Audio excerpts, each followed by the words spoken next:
from Biafrans Got Talent. We are letting Biafrans know the reason why we should remember those who gave their lives for us, those who died, that we may live. You died to end my suffering. You died fighting for my freedom. Your blood is the seed of redemption. You are my inspiration. The deed no wrong for them, military shots at them. 67 to 70, we remember them. 2016, 38 May, memory still lives in our mind till today. Wonder why they refuse to publicize the genocide. The world media turn blind eyes to our plight. It's time to arise, land of the rising sun. Let's rise one more time, let's rise. Yo, we will never forget our fallen heroes. Those who gave their life for us. Onitsha massacre, Ipocha massacre, Aba massacre. We remember you. Alright. Tell them I got that day. Remember when me tell you say I got that day. Yeah, I remember that one that called us a prosperous. But the way you go like a papa nuku. But them they were born hero. Me tell you what I look pandi, what pandi samiro. Me tell you what I day. For me the fall and the rest of man I tell you what I me never give up. Me tell them Fallen heroes, I want to promise you something today. We must fight together, no retreat and no surrender. We must hold them down till the end of time. The most important thing is that we will restore Biafra. May your soul rest in peace. I look up to the sky with tears in my eye. For other Biafrans and for freedom had to die. We will never forget you as the days go by. You are always in my heart, you'll never be apart. They fought for our freedom, they died for our freedom. They fought the Nigerian soldiers in the war front, without food, without guns, for our freedom, for our life, for our own good, for our children. We love them, our heroes, we want them. My heart bleeds when I saw them slain. Where will I be now if not then? They will remain indelible in my heart forever, forever, forever, and ever, and ever, and ever.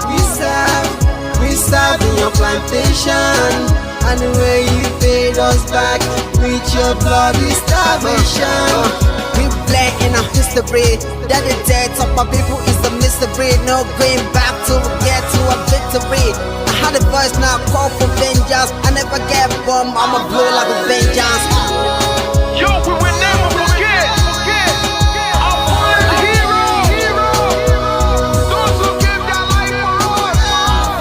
Onitsha massacre, Ipocha massacre, Aba massacre. We remember you. Alright. Where will I be now if not you? You died at Mali, Mali, Mali, Mali, Mali, Mali. They were starved to death because of our freedom, and they paid the debt for our freedom. Flag high for those that died in the genocide, fighting for you and I. There is pain in our heart, we bleeding inside, tears in the eyes of our fallen heroes. This is for my fallen heroes. Give them a motivation, people. It's like I'm looking at myself in the mirror. Cause we to be a gas, I need to be a nurse. If we did not retire, yeah. They paid the ultimate price. They died for me, for the freedom of my unborn child. We live for the legacy.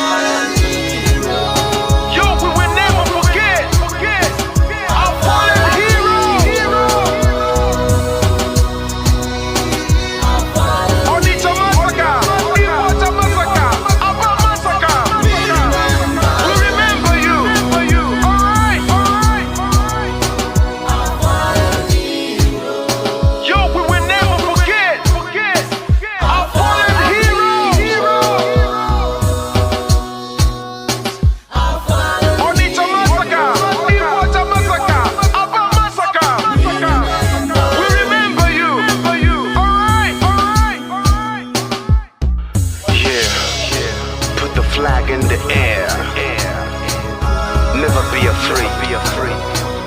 march on, cause we are more than conquerors.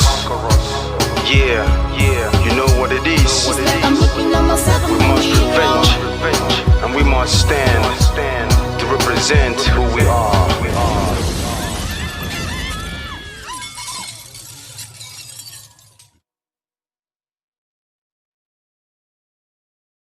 Biafrans reject the global conspiracy against the Biafran people. At this moment, we use this media to demand the unconditional release of the Prime Minister of the United States of Biafra, Mazi Simon Ekpa Joko, who the Finland authority have held incommunicado for long now.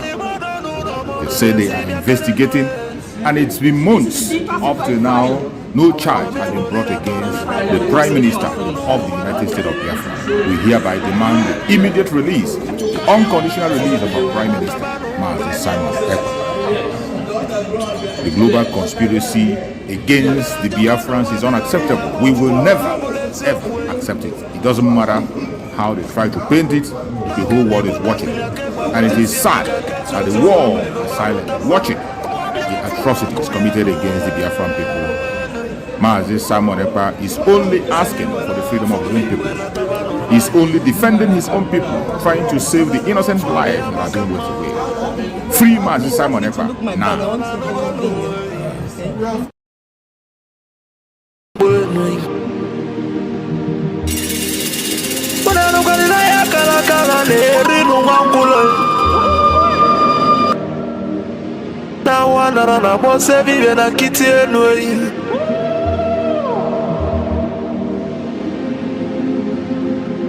Na tulaje bwana mabuli vemelem Atibe kwena tulane bovo Timalugo no nugodo kokodo nyano be hule hule Nani mona tunilu Na ya kalakala kwa lerinu mwangulu Ngula matali waso jere futa mbaka nchuba diali Mama abulezi okwenu Na baka la kelu egonezi enwe Nubote akala kelu egonudezi Baka na baba nenu waralu nunuteyi Umu Biafra kunyenwe Umu Biafra kunyenwe Unanu kwa ni mono nuno mono nezi biakenenwe Ono nenu lila tono na nagulugu senyi tono nugu bana tayi Kanyi wele fobi wena tabanu ubanyo Makana nyuko no 1 million no we bofu wa mabulezi okwe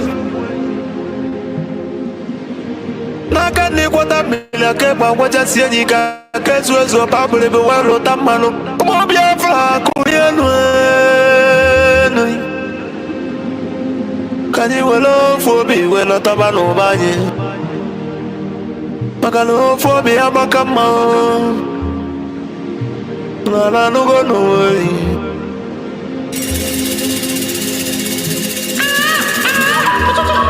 Biafra na bekele ununina Nkabo nkani Mwadati na ijele wanyi bekele Akwage bulu kwekene na fando to Biafra is our hope And the Biafra is our religion Nkodi na wata chieza muno bibu onye iwere Wesi ya kene rugyo Aduba kwa chukwo Ikemba one of Biafra land mongwem Adawuneli akala ya dike Mafondi mojiri die bube Bikade biche vele mongwem Ọbụzikwa odogwu eji mara Igbo niile. Odogwu eji mara Biafra bịa. Odumegwu Chukwu. Papa gị si ekene lụgị Philip Efiong. Ọbụzikwa nwoke kwuru okwu wee kwụsị okwu si na Biafra ekunye. Na ya bụ Biafra ya tụrụ ugo wee nata. Mana bụrụ na ya bụ Biafra ekunyigo. N'ọkụ ọgụlị nwata n'aka na ele. Ọba gị isi ekene lụgo onye ndu Maazị Nnamdi Kanu. Amadike Biafra kedu ebe ị nọ? Amadike Biafra bịa For the simple reason that she has no jurisdiction to crime. None whatsoever. I came out of Ọba gị bụ ofu onye tiri ndị iro mgbada nwụrụ ahụ n'isi. choose from my case and cannot try my case. Amadike. There are things that are happening in this country that a lot of you do not Amadike bụ know. mmanwụ ndị It is iro. my duty to make that very, very clear to all of you. Emekele gị na. Because the lies are too much. The lies are too much. I N'isi sent a ekene petition to the lụgị NJC Biafra about it. COS Dr. Ngozi Ọrabueze bịakeneli o. Is using Ọbụzikwa her oke nwaanyị gị position ka for bụ na personal akpọ gain. n'ama. For personal gain. Ada Biafra n'ite ọtọ. Her son and her husband are facing corruption charges. Ezi na-eme obi ụmụ ya bịa ngwa ngwa They o. told them. Nwoke dị na nwaanyị bịa n'ụlọ That if they complete unu. me, this is what happens. Isi ike n'ụmụ Biafra kwụ gị n'azụ. Nobody wants to do to Maka na akwụdola eze ochie n'ụwa ịmalụgo enu. That's the problem. Na gidigidi bụ ugwu eze ọnwa bụrụ eziokwu. They sent her to my case. Ọkwa gị si ike kenelu gị ndị Biafra gọọmenti niile. Ndị nọ na exile cabinet bịa n'ụlọ unu mwe. Ọnụ wee kene unu o, jisinu ike nu. Na Chukwu na ndị a na ya agba unu ube. Maka na onye sụrụ ọbịa ya atọ ka anyị malụgo enu eyi. Jisienu ike. Ekenelu m ndị Biafra Liberation Army ụmụ Chukwu. The angels of Biafra land bịakenenu eyi. The great oracles of Biafra na n'unu eyi. Ọnụ wee kene unu n'ama. Na nunu jisi ike n'ọlụ. Na Chukwu ya gba unu ume. Ụmụ Chukwu. Ụmụ Chukwu ene. Asị ekenelu ya the Prime Minister H.E. Maazị Simon Webber. Ọbụzikwa ọbata obi yo.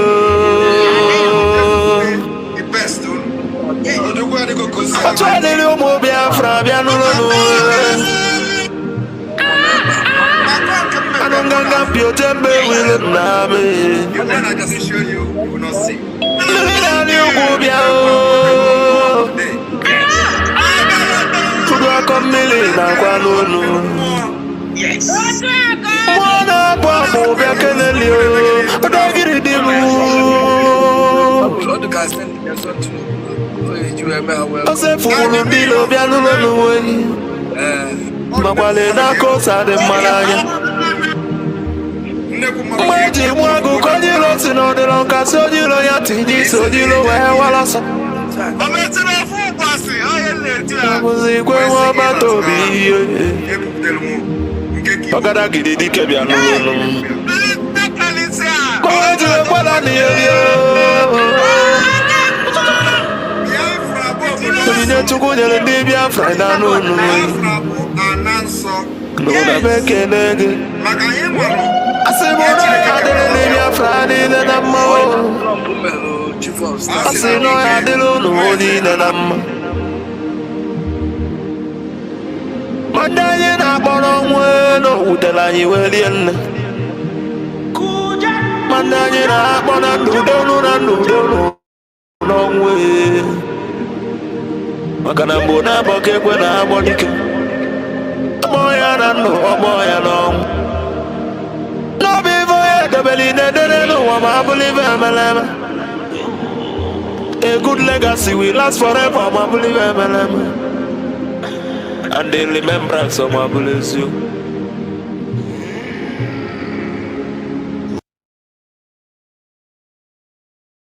Welcome you as always. I will ask you to welcome those around you. I welcome you by saying good morning, good afternoon, good evening, and good night to some of you, because unlike any other, this very broadcast, simulcast on multiple platforms this very day, morning, noon, or night, depending on where you are, is being relayed right across the face of this very planet Earth. A lot of people are watching, a lot of people are listening, and many of you will be blessed as a result of it. And as I do welcome you, please endeavor, or should I say, try to welcome other people as well. My name is Nnamdi Kanu. I am the leader of the indigenous people of Biafra all over the world, the director of Radio Biafra and Biafra Television, and by the very special grace of the Most High Elohim, a servant of the wonderful people of Biafra. Regardless of where you are, as I said earlier, we are welcoming you, and we are going to pray as it is customary for us to do here. Once again, I welcome each and every one of you, and before we proceed, we are going to pray. As it is usual with us here on this platform, we pray because we are nothing without the Almighty.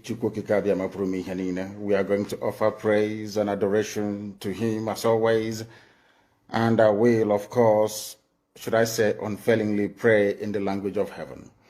Some may misunderstand, some of them may try to misconstrue, but one thing is certain right now, in the presence of the Almighty God, Elohim, Adonai, El Shaddai in heaven, the angels are singing, worshiping, and praising the Most High with the very oldest language on the face of this very earth, the Igbo language. And that's how I'm going to pray.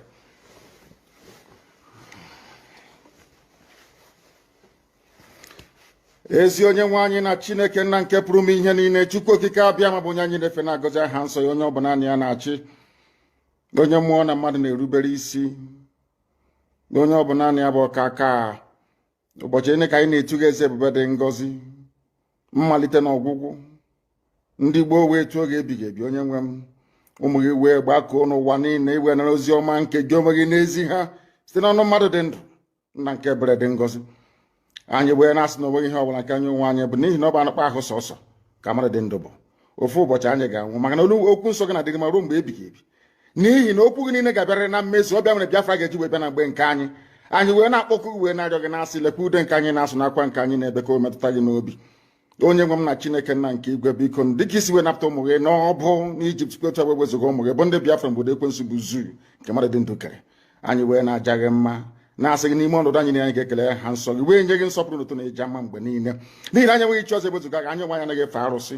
Ọbịa mere iji wee na-agọzi nzọmụkwụ anyị niile. Ọbịa mere IPOB ji wee gbaa mgbọrọgwụ n'ụwa niile. Anyị anaghị atụ egwu mmadụ dị ndụ. Anyị wee na-eto gị eze ebube dị ngọzi, sị gị biko gbatara anyị ọsọ enyemaka. Ọ bụ naanị gị bụ onye anyị na-efe nwa akpụ isi ala nye, ka i wee napụta ndị gị n'ọbụ nke ekwensu. Anyị wee na-enye gị ofe na nsọpụrụ na ịja mma, na-asị, lekwa ka ndị iro anyị niile ka kasị wee baa ha ọnụ, ha wee daa hapụghị ikuni ọzọ. Obodo ekwensu bụ zu ala nwekwa n'iyi eze ebube dị ngọzi. Anyị onwe anyị bụ ụmụ gị wee na-akpọkọ ha nsọ gị, na-asị na enweghị chi ọzọ ewezuga gị. Anyị wee na-aja gị mma, wee na-eto gị, na-asị onye kere ihe niile kere eke, mana nwee onye kere na n'otuto niile na nsọpụrụ niile na ịja mma niile site n'ebighị ebi, mara onye ebighị ka a na-arịọ gị. Ise ise ise.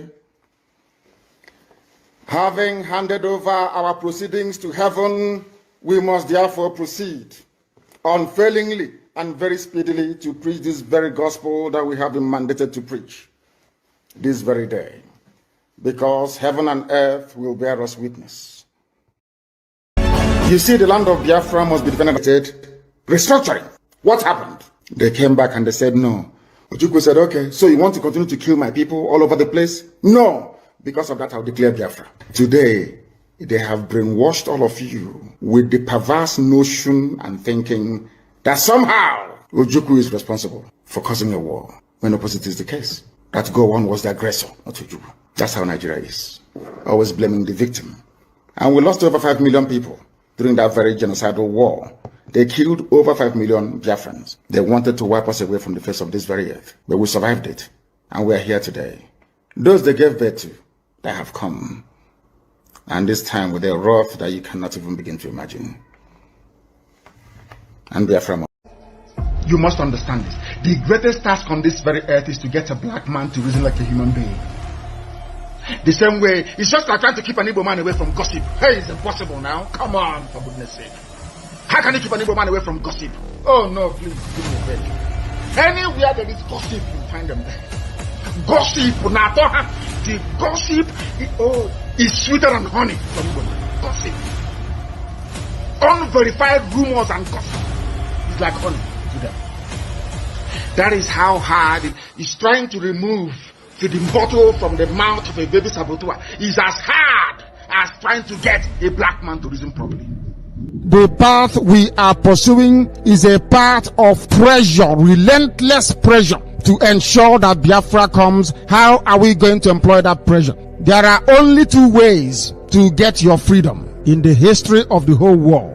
Freedom can be gotten only two ways. One is through the ballot box. In other words, people will contest and they will have Biafra Nationalist Party. Yes, as they have in Scotland. And then we vote for them. When they then go to the house or maybe go to Abuja, they will say, we are here under the mandate of Biafra Nationalist Party. Because of that, we want to go and conduct a referendum in order for us to be free. The other way, you fight. Either you go through the ballot box or you fight. Which option are we choosing? We have chosen to fight.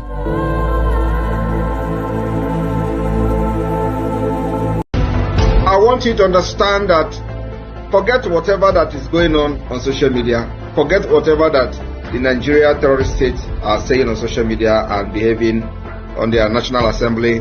They know that the game is over. I am telling you the fact. The northern Nigeria know that the game is over. I know what is going on within them. The presidency of Nigeria know that the game is over. The Senate President Akpabio knows that the game is over. The only people that do not know, or maybe they are just skeptical, are the gullible one Nigerians who are believing in the Nigeria terrorist army that they have the capability to eliminate Biafrans, don't knowing that I actually lost the war already before even the war started.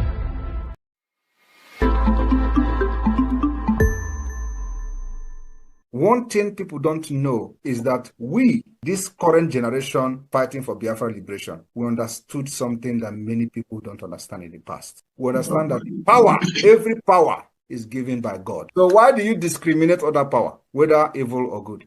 I want you to understand that this particular freedom we are fighting, if we do not push Nigeria out of our land, we will never have peace. Nobody ever thought of why the devil, why the Satan, or whatever it's called, why was Satan pushed from the heaven to earth? For peace to be in heaven, for peace to reign. Because if devil or Satan is still in heaven, according to Bible, do you think you'll be struggling to go to heaven today for Christians?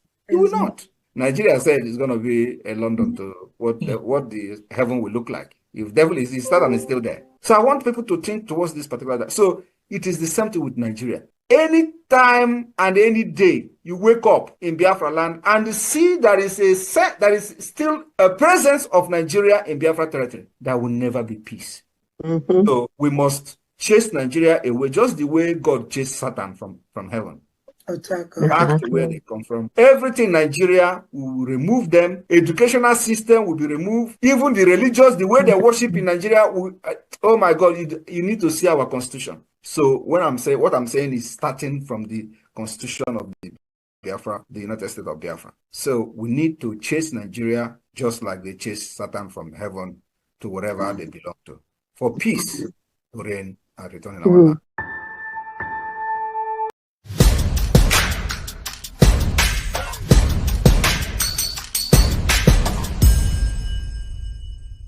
The foundation for the liberation and independence of Biafra has been laid by this government, and it is very, very strong. We build this particular foundation of the liberation on solid rock. Are you not seeing it? We are not shaking. I am standing very, very strong, making sure that I'm taking the bullet that they are firing at Biafra people, because their target is you. They believe that once they take Mazi Nnamdi Kanu out of the way, they will come for all of you. That is exactly what is happening in other parts of Nigeria, because nobody is there to stand on the way for them. And they are annihilating people, killing them, sending them to IDP camp. I told them, you see this face, okay, deceive very well. To deceive you. The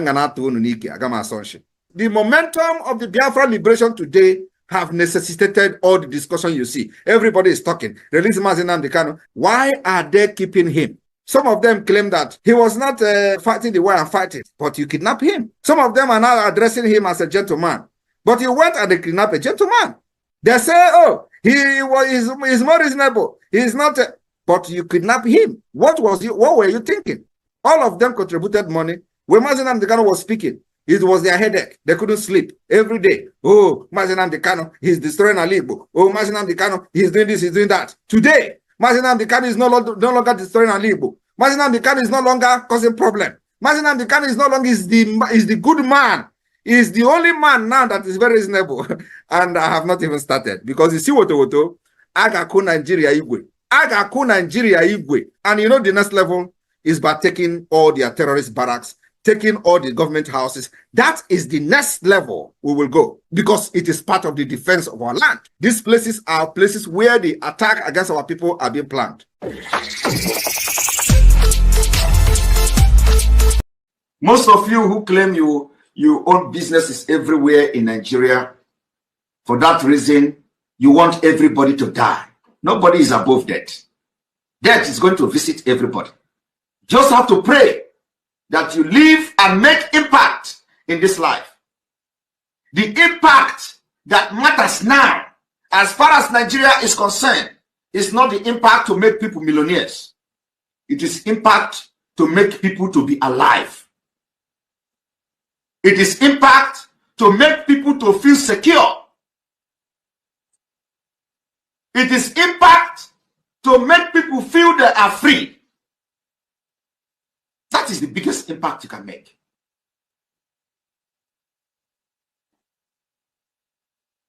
Millions are going to come. People will become millionaires when they are alive. Of what use is it? You make somebody millionaire today and tomorrow he died by gunshot from Fulani. Of what use will it be to the society?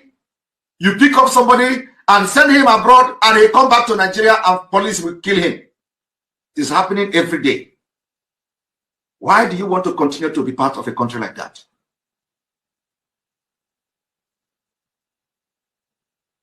Why? Will all of you to remember these three words. Nigerians, we are no more.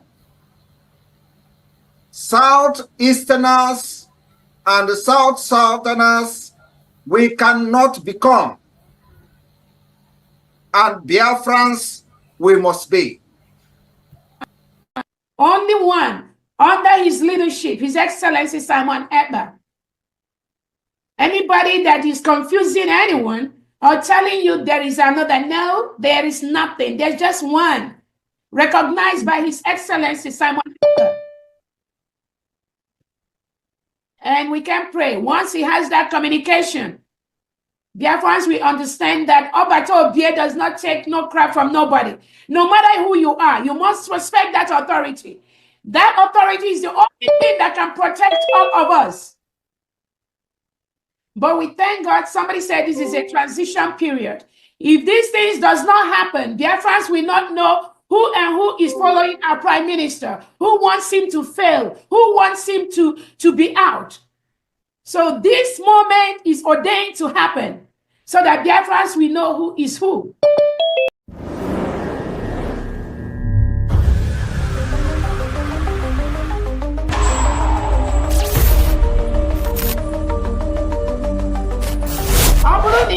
That you are supporting supporting Nigerian government in any way, either in the Nigerian army, Nigerian police, Nigerian security, Nigerian immigration. The PM has said today, we are not against you, but if you wear the Nigerian uniform representing Nigerian government in Biafra land, you are going to pay the price, and you're going to pay the ultimate price for supporting a terrorist government that is in Biafra land. These are terrorists that kill our people, maim our people, burn our houses, burn our businesses, burn our homes in Biafra territory. If you are one of them, you have yourself to blame. If you are wearing any Nigerian uniform, Nigerian military uniform, Nigerian police uniform, Nigerian security uniform, sorry is your name. We have no prison, we have no jail. If you are caught inside Biafra land, you are gone.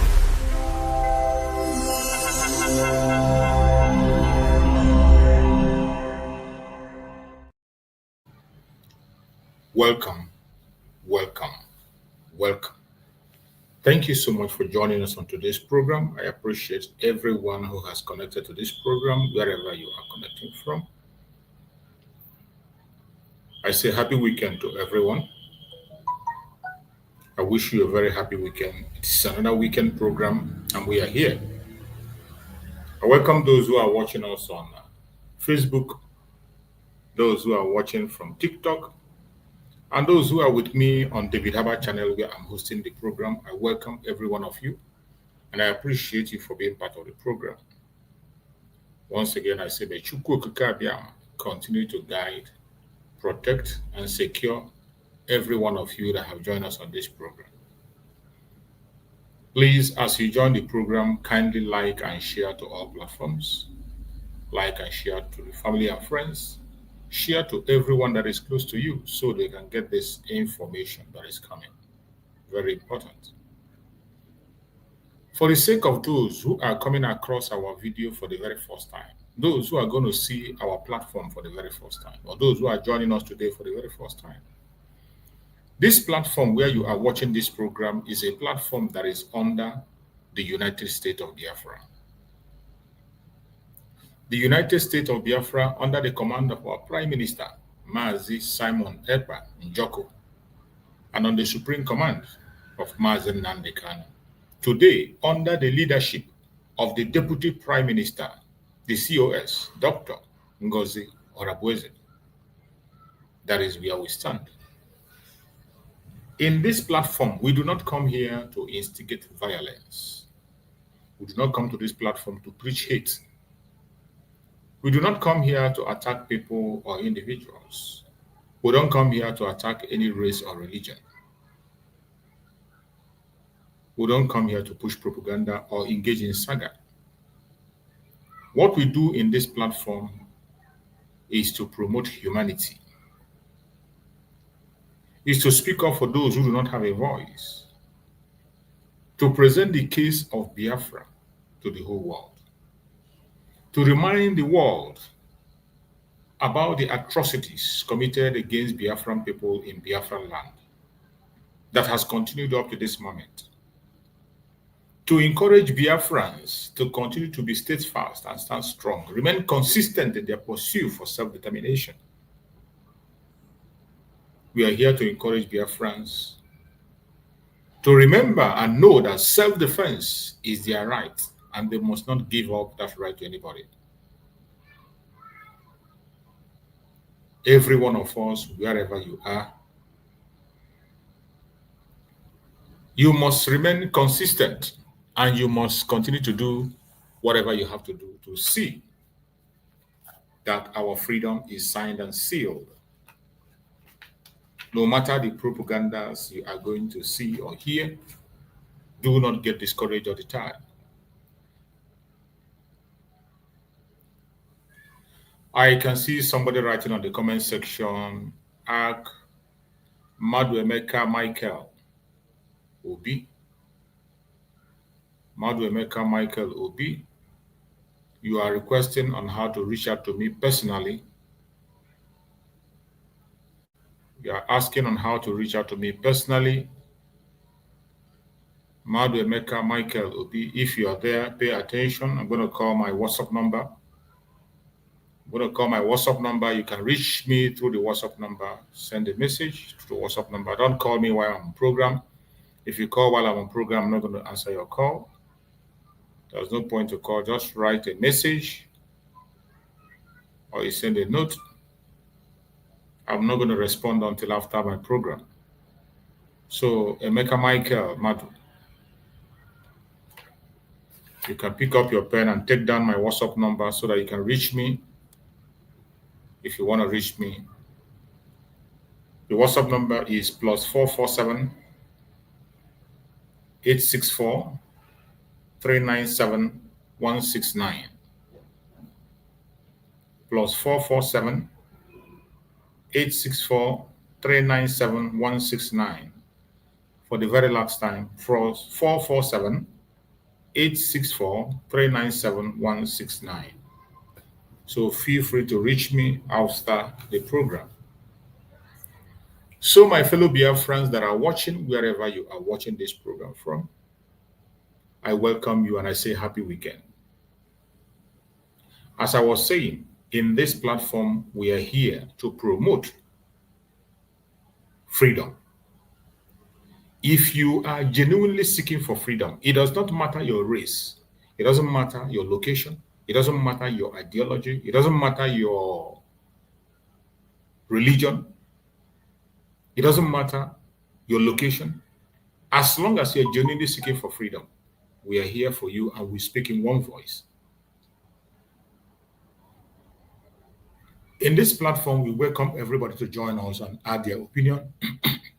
Remember, each time we come online on daily basis, whenever we come, it is always an interactive section. That is why I always place a link on the comment section that you can use and join me on live stream.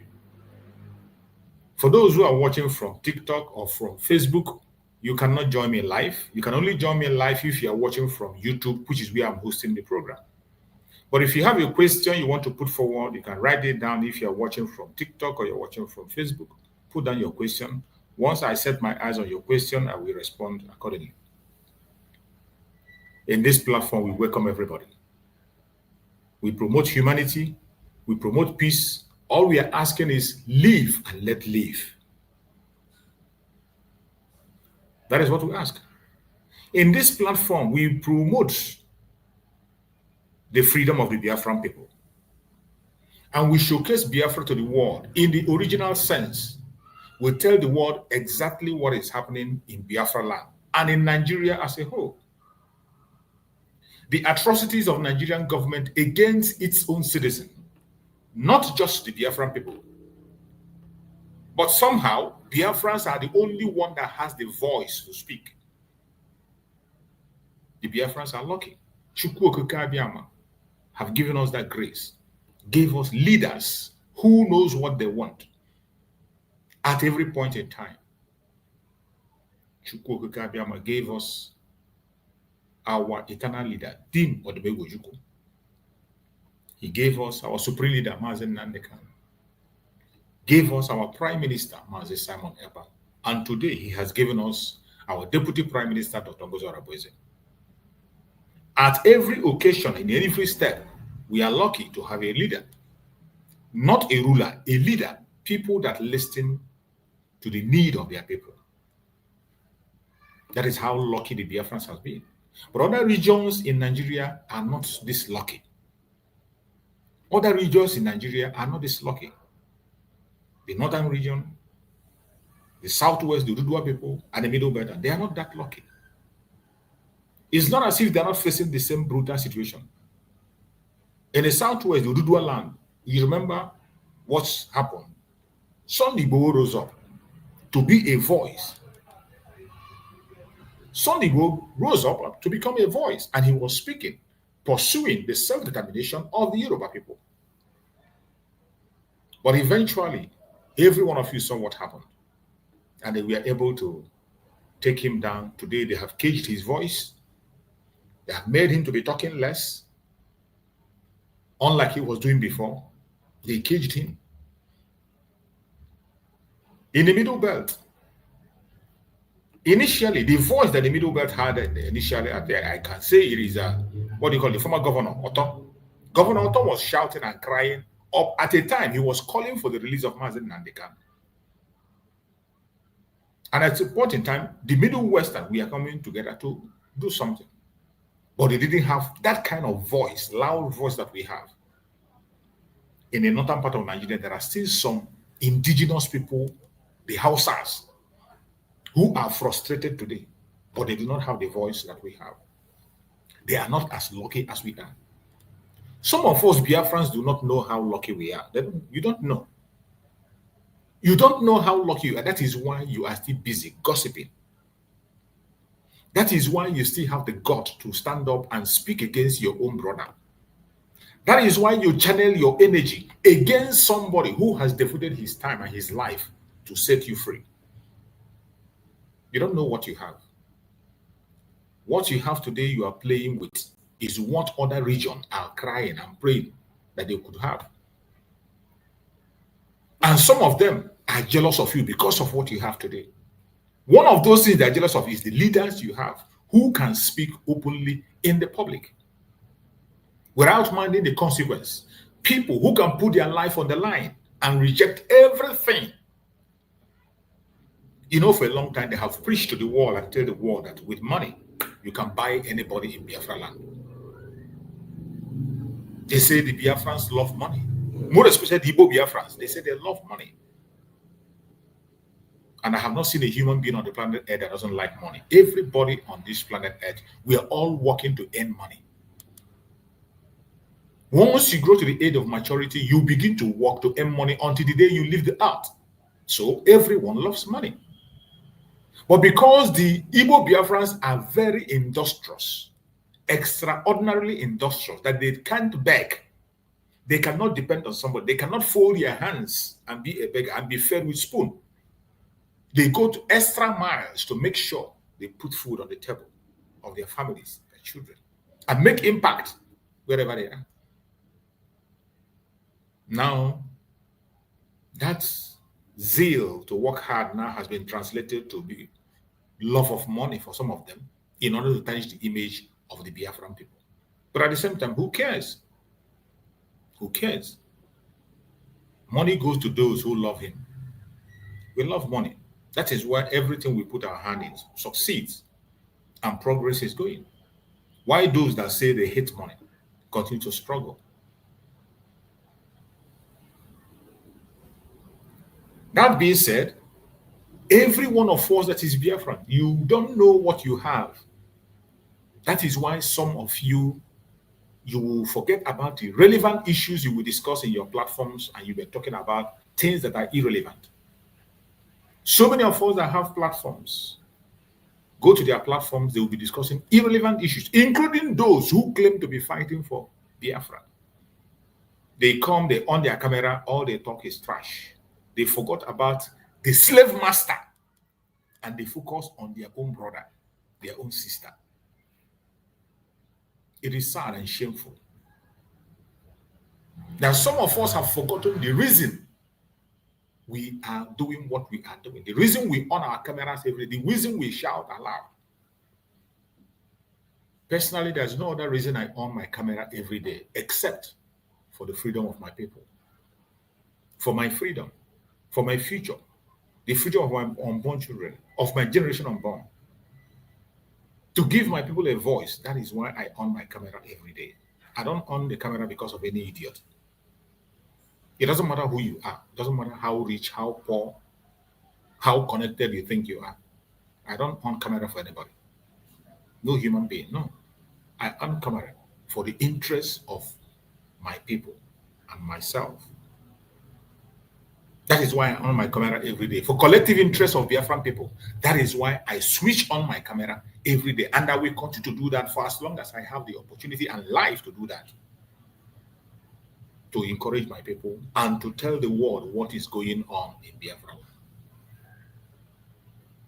And my prayer is that everybody that has that opportunity to use their camera or their platform to speak should focus on things that matters. We have a lot of work to do.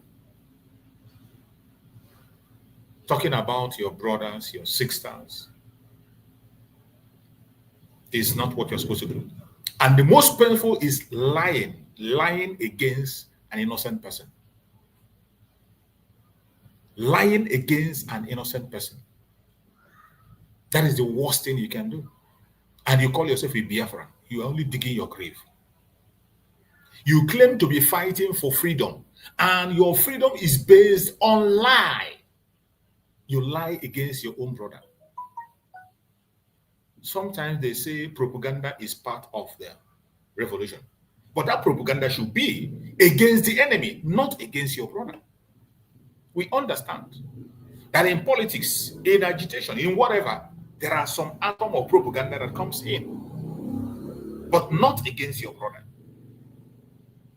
If you are so good in pushing propaganda, you are so good in constructing propaganda that looks like real, why don't you channel that energy to propagate the freedom of your people? At least people will see that the reason why you are doing it, or in the process of investigating your propaganda, they will see that there is an atom of truth in it, and this is why you are doing it. But tell me, what reason do you have to push lie against your sister, your brother, who is genuinely fighting for freedom? What reason do you have? Go to so many platforms today, they channel their energy against the Biafran government, the United States of Biafra. A foundation led all the way from Mazen Nandekan and today to Dr. Ngozi Orakwe. It is not difficult to identify the structure of the restoration of Biafra you are seeing today. It is not difficult.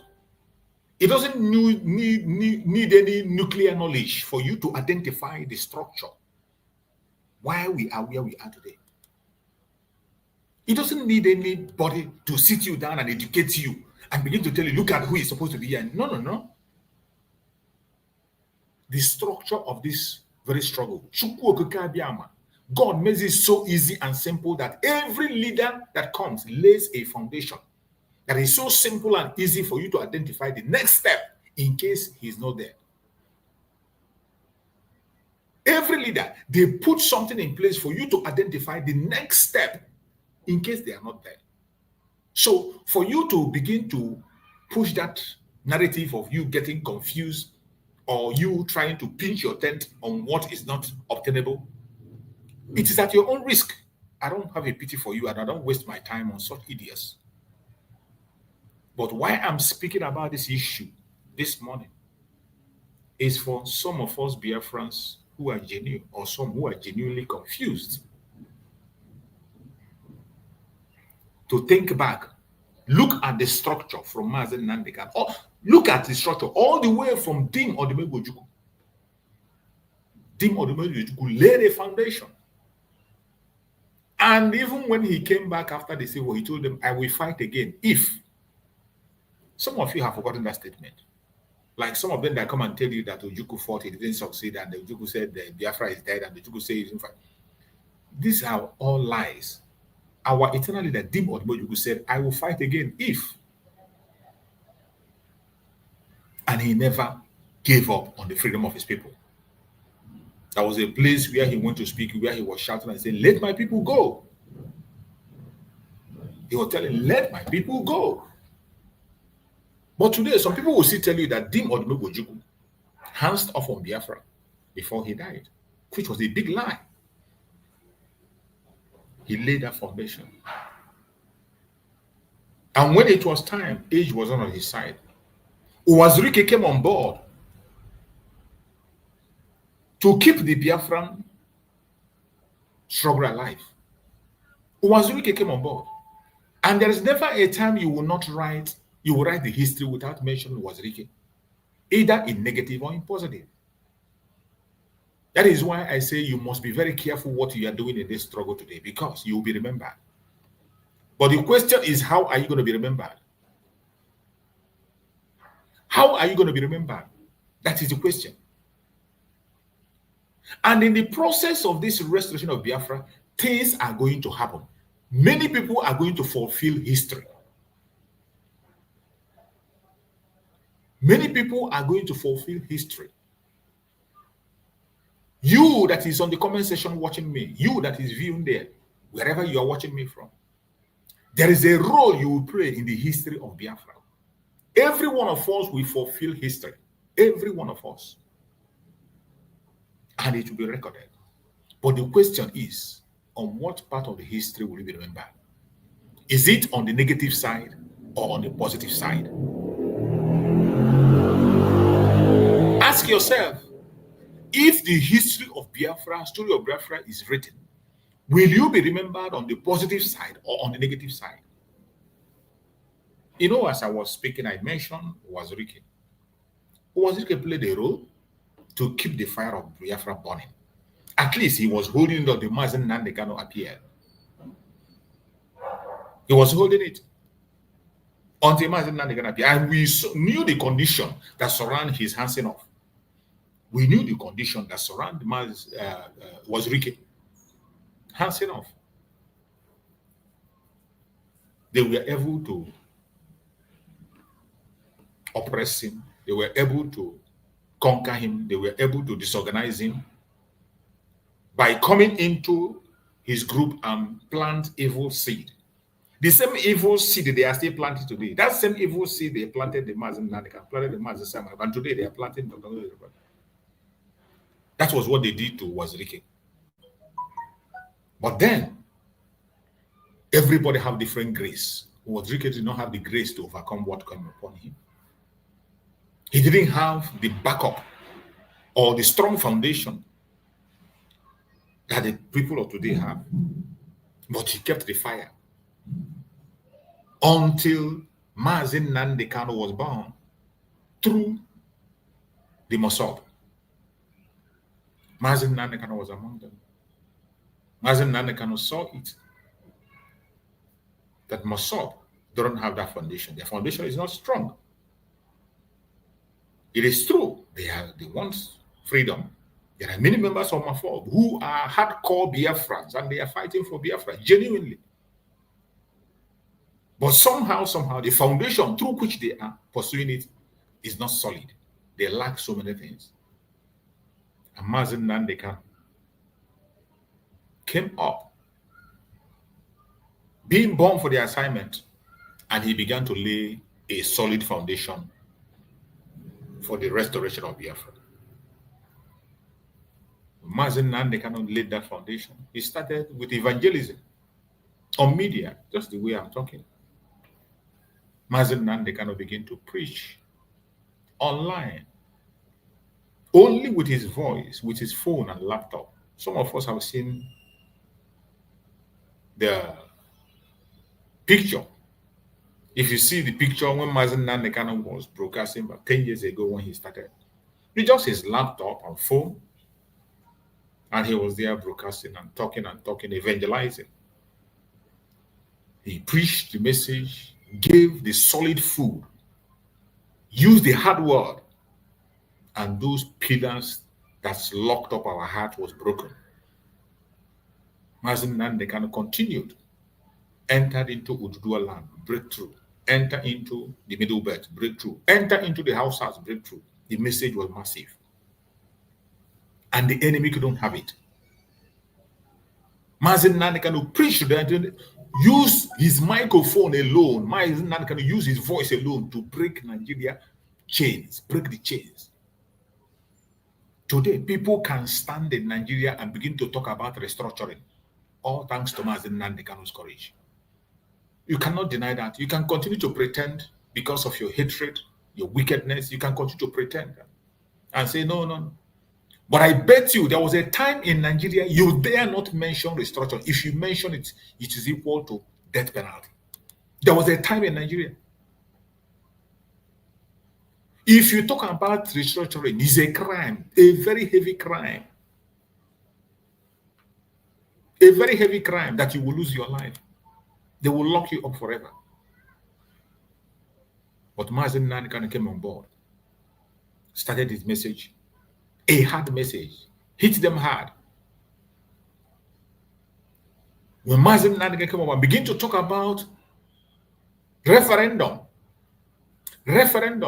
then others pick the courage and begin to talk about restructuring. They begin to divert it.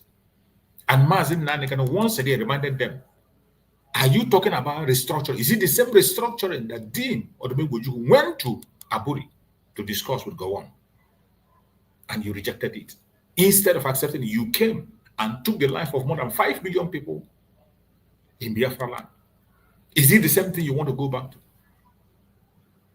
Today, people can make a debate about restructuring in the House of Assembly. People can make a debate of restructuring in their television. People can argue about it in the street anywhere. They have gotten that courage. The credit goes to Mazen Nandeka. Whether you like it or you don't like it. It is the Biafran struggle that broke that chain. But I bet you we have crossed that area. We are not going back to yesterday. We have gone further, conduct our self-referendum, and today, Biafra has finally been declared. We are now seeking for recognition and full restoration. Biafra today is a sovereign state. Mazen Nandekano did an excellent job. And while he was doing that job, he did not just remain, he knew what was coming. Chukwu Okagama used him to prepare the way and also told us what will happen when it will happen. That was why even beforehand, before Mazen Nandekano ever was even kidnapped, he said, go and listen to this man. He is bringing a new dimension to the restoration of Biafra. He anointed Mazen Simon Ekpa even before he left. He anointed him. It was a direct message. But even with that word, some people were still pretending not to know who is in charge. They pretended, oh, Mazen Nandekano did not appoint him. Oh, he's not a member of IPOB. Oh, he's not this. They forgot the real enemy and they began to fight their own brother. They fought Mazen Simon Ekpa and continue to fight up to this moment as we speak. They joined the enemies, their own enemy, to take out their own brother, including providing evidence and writing petition. At a point in time, they pulled ransom on the head of their own brother and say, get him dead or alive. These same people that put ransom here cannot be able to put ransom on the Fulani Janjaweed that are rampaging in Biafra land today. They cannot give ultimatum to the terrorist Fulanis in Biafra and say, go away or else. They won't. But when it comes to their brother, they gather together and they put ransom on his head. That anybody should get him dead or alive. They fought and fought. But as Chukwu Okagama have it, the wish of man is not the wish of God. Master Simon Ekpa did an excellent job. Brought out a structure that has restored Biafra today. Master Simon gave us a structure that has restored Biafra.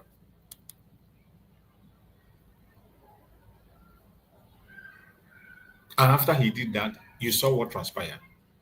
And Mazen Simon Ekpa, knowing fully well what is going to happen, just like Mazen Nandekano knew what will happen and anointed him, before Mazen Simon Ekpa left, he anointed someone. He gave us the Deputy Prime Minister, Dr. Ngozo Adekwesi. He anointed 5-man team who we are supposed to lead after the declaration. Those people was chosen by Mazen Simon Ekpa to lead after the declaration. Go and get the structure.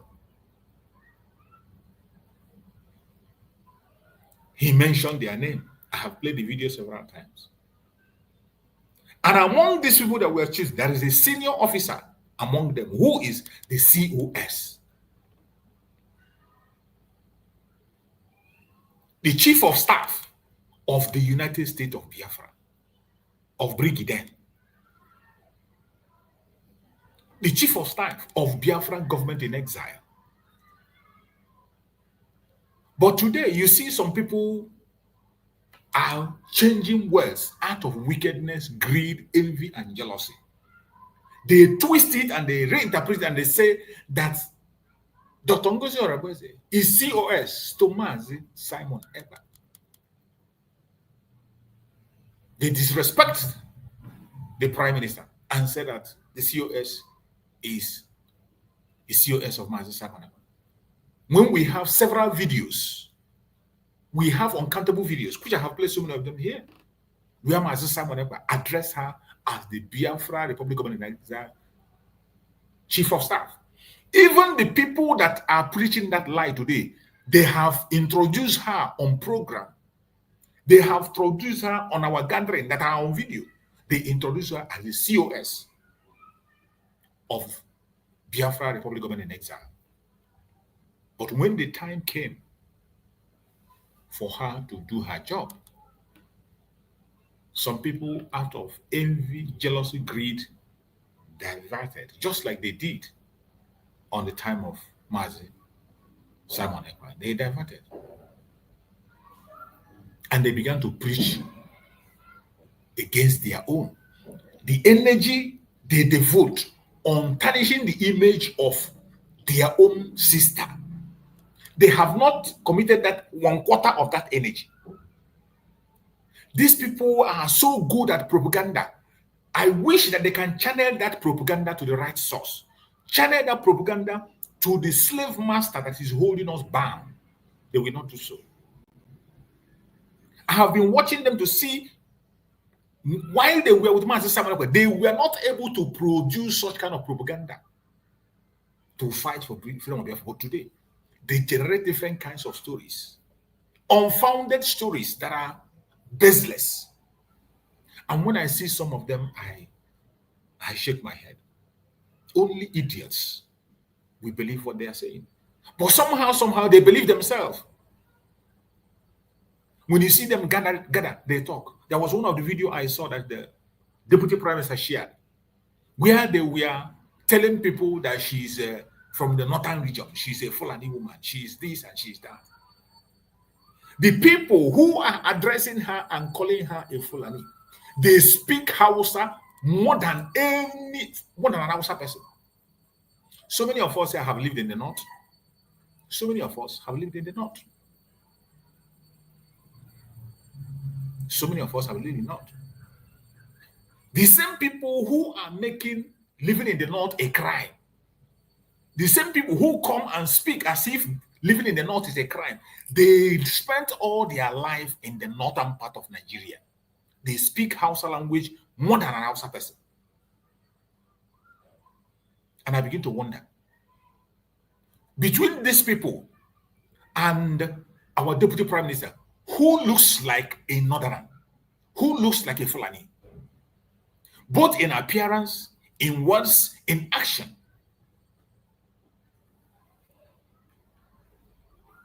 These people have lost conscience to the extent that they are pushing a propaganda and a lie that cannot hold water. And the most disturbing one is that these people are not children. These are elderly people. Elderly people. People who are elderly, that at one point in time have been respected somehow. They will on a camera that the whole world is watching, and they'll be lying against somebody who is still alive. They open their mouth and they lie without any single evidence to show. Just like during the time of our Prime Minister, Mazi Simon Ekpa. During Mazi Simon Ekpa, the Department of Sabotage went to the extent of telling us that he is not an Igbo person. Even they say he Igbo doesn't answer Eba. Because of his surname, they say Igbo doesn't answer Eba. That he is not a Biafran. There is no kind of propaganda, there is no push against our Prime Minister Mazi Simon. They say he is not a Biafran. They say he was employed. At a point in time, they say he was employed by Tinubu himself. The drug baron in Asorok today, they say that Mazi Simon was employed by him. At a time, they link him up with Dave Umahi. They say Dave Umahi is his right-hand man. There is no propaganda they do not push against Master Simon Ekpa. They begin to ask you, where is his village? Who is his mother? Who is his father? Even when they know that this man has a clear record, somebody who have won trophy in the Zoological Republic, represented on so many areas, that when you go online and make a proper, sensible research, every information about him is not difficult to find. But we are still bold telling those lies. But Master Simon Ekpa stood his ground. Those of us who are following, we have been here for a long time. We know how they roll. We know how these lies fly. That is why in the agitation of Biafra, there is no permanent friend and no permanent enemy. The only thing that will save you in this Biafra movement, the only thing that will save you is to put your common sense cap.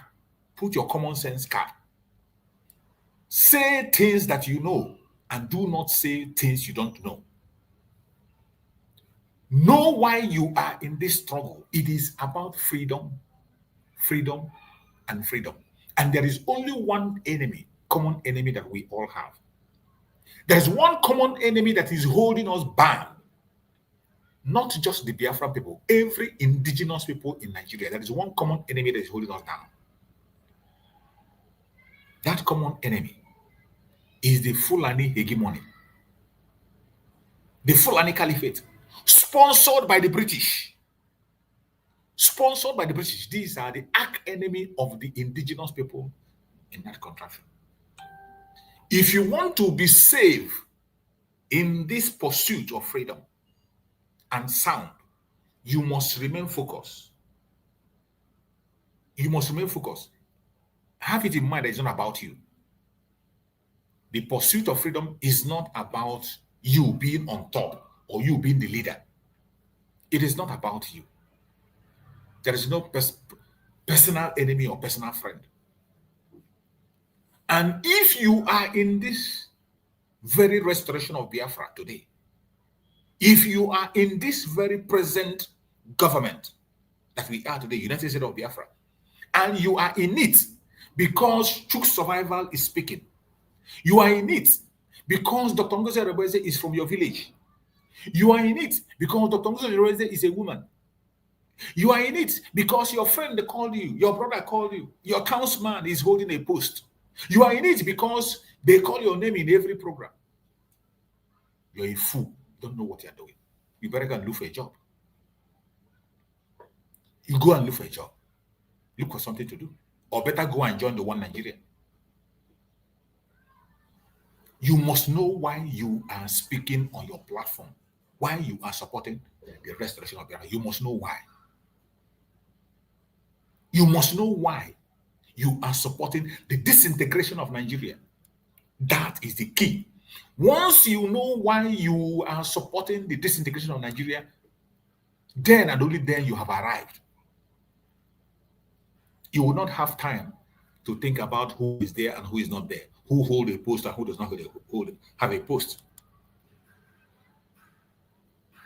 I am committed to speak about the restoration of my people, Biafra, because it concerns me, because it is a genuine thing to do, because it is human to support freedom of people. That is why I am supporting it, because it is the right thing to do. I am not speaking of Biafra today just because of Mazen Nandekano. No. In as much as the arrest of Mazen Nandekano in 2015 was a wake-up call for me. That was when I woke up fully. 2015, when Mazen Nandekano was kidnapped, that's when I began to pay attention. When I begin to pay attention and I begin to see the whole atrocities against my people very, very clear. And it became clear that there is no solution to the problem except walking away from that entity called the zoo that is holding us captive. From that time till date, I talk about Biafra because I have a conviction inside me. I'm not talking about Biafra today because of Mazen Nandekano or because of Mazen Simon Ekpa or because of the Tonga Rebeze. No. I am talking about Biafra today because I have a conviction inside me that we have suffered enough. And if nothing is done, our unborn children are going to suffer the same fate. If nothing is done, we will not live the number of years we are supposed to live on planet Earth. Wherever you are watching this program from, it is a shame when I see certain things that people do. It is very disgraceful. If you look at the topic I chose today, I said, when time and need requires, we should resist with all our might and prefer death to slavery and disgrace. That is the topic I chose today. When time and need requires, it is now. Time and need has required now. Time and need has required now that we should resist with all our might and prefer death to slavery and disgrace. That time has come. The time has come. You see how they are throwing Mazen Nandekano up and down in their court. That should be your concern. The human right abuse that is going on before the whole world. It's not hidden anymore. It is not done in the secret anymore. In the open. Human right abuse in the open. Genocide in the open. As long as it's against Biafrans, nobody cares. Nobody cares. It's normal. They go along with it. People have no choice anymore. It's either you are bad or you follow bad. When the time and need requires, we should resist with all our might and prefer death to slavery and disgrace. The time have required. Now that we should fight like never before. But it's a shame that some people, some idiots, some clowns, instead of fighting the enemy, have chosen to pitch their tent with their enemy. They fight themselves. And what I see is people fighting themselves, lying against themselves. You think you are fighting Dr. Ngozi Oraweze? You think those propaganda and lies against Dr. Ngozi Oraweze is going to lead you anywhere? It is a shame. The person you are talking about has a good life, have made a good pathway for herself already. That even if she chooses not to be part of this struggle, if she chooses to hands off today, she is not going to suffer. She can make where she resides in the United States her home. She can be able to take away all her family from Nigeria and acquire everything she wants to acquire. How many years do we have to live on earth, by the way? How many years do we have to live on earth, by the way? How many years? Check all the way from our eternal leader, Dim Odumegwu. Dim Odumegwu came from the wealthiest family in Africa then. One of the wealthiest family in Africa then. But yet, he abandoned it. He used his father's wealth to secure the life of his people. Our eternal leader invested his father's money, the wealthiest man we had then, in that contraption called Nigeria. In fact, when Queen Elizabeth came to Nigeria, it was his father's Rolls Royce that she used. The Zoological Republic did not have a car. They don't have a car that is suitable for that woman. It was the car that belongs to the father of Dimo Ojukwu that was used to show you how wealthy that man was then. But his son who inherited everything, who should have begun to preserve the wealth, who should have begun to think of how to become the Bill Gates, Who should I begin to think of how to be the richest person in the world then? He left it. Instead, he used that money and invested in the freedom of his own people and fought for 3 good years. And there are people who were fighting against him. Up to today, there are people who still come online and talk trash against him. There are still some idiots today that push propaganda and lies. One of the bastards is now languishing in jail. The one they call Ijele Speak. That idiot had the God to on a camera and insult Dim Odumegojuku. That is how evil people can do. That is how those are the kind of clowns we have in Biafra land. That one they call Ijele Speak. He's an Igbo man, though. An idiot who was in Turkey before. Some of you don't know how he was deported. He went and deported. He was in Turkey. He didn't even have documents in Turkey. He didn't have papers, and he still have the guts. The Ekwensu that is controlling him took him. He went to report IPOB.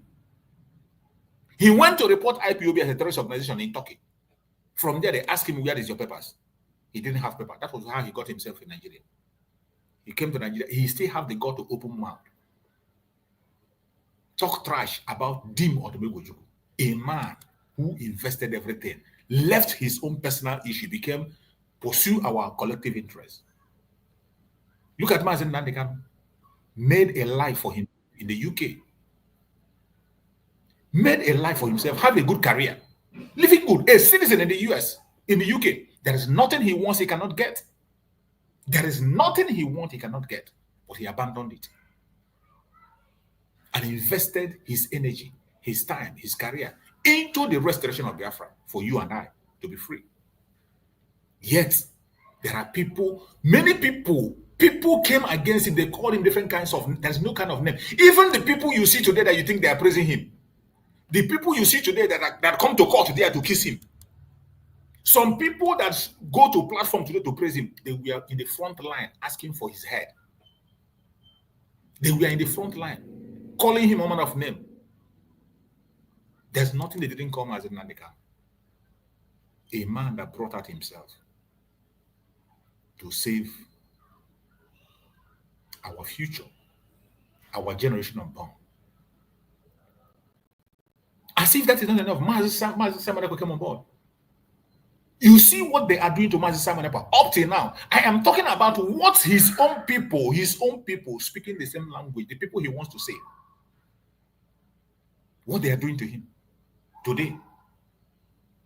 Attack against Mazi Simon Ekpa today. The people who are in the front line of attack against Mazi Simon Ekpa today are Igbo Biafrans. Igbo Biafra. They are in the front line.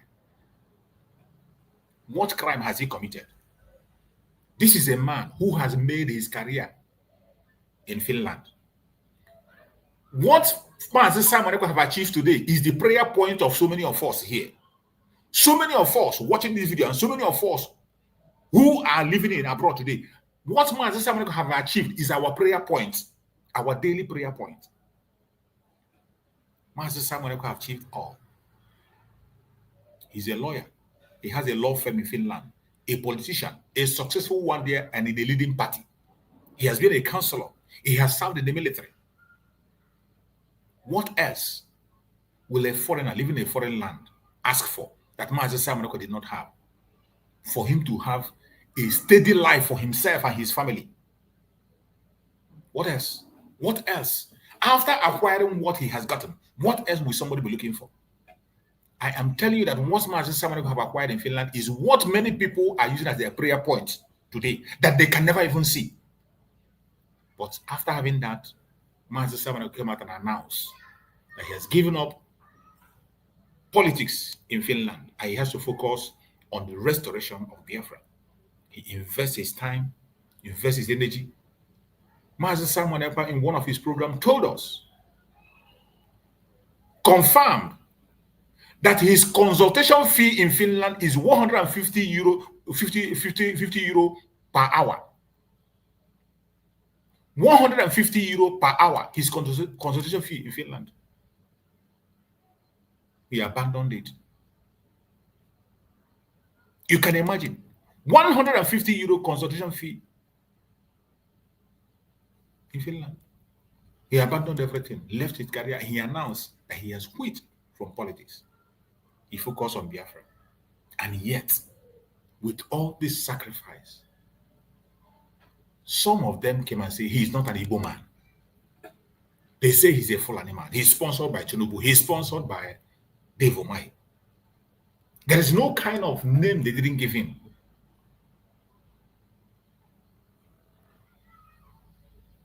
And today, you see the picture they painted. After they have succeeded in getting what they want today, Chukwu Okike Abiama gave us another leader, as he always does. He gave us Dr. Ngozi Orabueze, a woman that has made herself. She has made a life for herself in the United States, had a good life, have participated even in politics in Nigeria, that even if she wants to be a minister, she can. Likewise, Mazi Simon Ekpa, he told us how he hosted ministers and governors when they come to Finland. So he has the connections. Mazi Simon Ekpa confessed of how he hosted, I think he shared one of the pictures where he hosted politicians that came, senators that came to Finland there. When they come to his house. He hosts them. Governors, they come to his house, he hosts them, but he abandoned them and chose the path of freedom for his people. Today, Dr. Ngozi Orabueze, who has made impact in Nigeria, outside Nigeria, has all the links there, but abandoned it and focused on Biafra. Made a life for herself. She's not coming to beg you anything. Has her own career going. Has wonderful children. Well made. But today, you see the kind of lies they're telling against her. Lie that you are telling lie against somebody who is still alive. Some time ago, they came and told us about her sons and whatever. But Dr. Ngozi Orabueze says she has daughters. And one of her daughters is already a doctor. One of her daughters is already a doctor. So when you see her looking young, it is because of her pure heart. That is why she looked young the way she looks. But when you see her, you think that she was born yesterday. She's still a baby. Her daughter is already a doctor. Having a good life for herself. Somebody who cannot, she has not lived in another place apart from the Southeast, or visiting Abuja when she did, cannot speak Hausa. But you see people here who speak Hausa, they speak Hausa more than Hausa. Nobody accused them of being a Fulani. But a woman who cannot even put a sentence in Hausa language, they put on camera and they push lie. And people sit down and clap and laugh. And you think you are doing that to Ngozi Orabueze. Those who did that to Mazi Nnamdi Kanu, where are they today? And those who did against Mazi Simon Ekpa, where are they? And today you are joining a group again to do the same thing. We don't learn from old mistakes. And as long as you don't learn, you are going to learn in a hard way. When the time and need requires, we should resist with all our minds and prefer death to slavery and disgrace. I will never accept disgrace, and I will never accept enslavement. That is why every morning I will always take the pain of coming out. As long as I have life, no matter how difficult. Some of you think it's easy for us, those of us that come out every day to talk and speak. Some of you think it is very easy to be consistent in that way. You think we don't have problems, we don't have issues. But I bet you, when you know what you want, nothing will matter to you except that thing that concerns your future, your generation unborn. Today is Saturday, a special day. And by 7 p.m., we are going to gather. We are going to gather. Every one of us will gather for the fundraising. And we will continue to do so. Gone are the days when we beg. The ball is in your court. Choose you this day who you will follow. As for me and my family, me and myself, I have chosen my path. The path of truth, the path of safety, path of security, the path of freedom that I have chosen. And I'm not going back. When the time and need requires, we should resist with all our might and prefer death to slavery and disgrace. That time is now. You're welcome, my beloved sister Ojugo. Thank you so much for joining. Go ahead, my sister Ojugo. Speak to us. Let's hear you, my sister Ojugo. I can see Christian is there also. Welcome, Ojugo. Go ahead, my sister Ojugo. Mute yourself. Go ahead and speak. Morning, Chief. And okay, I've been to two of my brothers in the studio. Brothers, is my voice coming out here? Yeah, we can hear you. Go ahead. Okay, good. Good morning, my good Biafrans, in the comment section, and all those listening, and those that will listen later. Choose you whom you will serve. Choose whom you will believe in. If you don't have mind to make a sacrifice, you cannot be in this fight for life. If you are not sincere and truthful, you cannot be in this fight for life, because we are fighting for life. When you're fighting for freedom, freedom is life. I want the freedom to live. Our brother just mentioned our heroes, both dead and alive. Starting from Bujuku, we can see the sacrifices that man made to save the life of his people. He didn't fight to enrich his people. No, let them live. The important thing is let them live and then fight to survive. But life first. He fought for his people to live because he knows that his people are highly talented, whether educated or not educated. His people are highly talented people that can survive on their own if you can spare their life. That's all he was asking. Spare the life of my people. Pam Nnamdi Kanu was inspired. The same thing. Please let my people go. Please let my people live.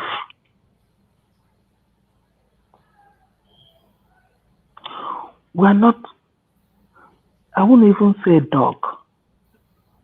I don't know what I'm going to say we are, to eat from the crumbs that fall from the table of a white man. We're human.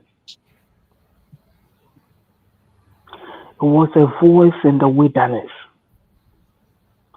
crying, let my people live.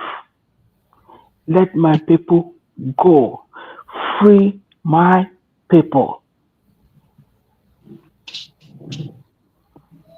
Well, as a human being, those who will cajole him will cajole. As if that was enough. Pharaoh, who is Nigeria, hardened their heart And then here comes Odogu, Simon Ekpa,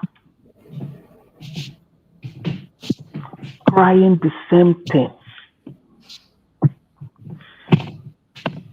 Let my people go. I don't know. I'm hearing sound. I don't know if it's from me or from somebody. Okay, I mute him. Go on. Okay, thank you. So Simon Ekpa came up crying the same thing. Let my people go. You've killed my people enough. They say, bring him, let us kill him. And my question is, for those Biafrans against Nnamdi Kanu, against Simon Ekpa, does it mean that you don't see the maltreatment of your people? Or is there something that you are not telling us? Is your father a Fulani? Because there might be, there is something. Or it's just a personal hatred. Are we here for a person? Or are we here that our people are being subjugated so bad? Our people are being killed without any question. Have you seen somebody who killed an Igbo man, a Biafran man, and then they say that person is in prison? Now, if you're gone, you're gone. It looks as if the Nigeria are entitled to kill a Biafran man because there's no, the law permits you to do that. That's what it looks like now.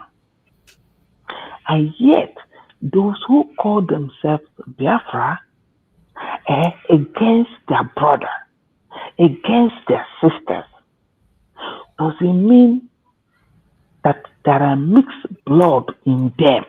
They need to tell us the truth. Because there's one thing, a video that I came by, why a guy was crying, say, hey, I fought all my life as a Biafra, only for me at this last time for the mother to tell him that the father is a Fulani man, so that he should stop killing Fulani people. I came across that video.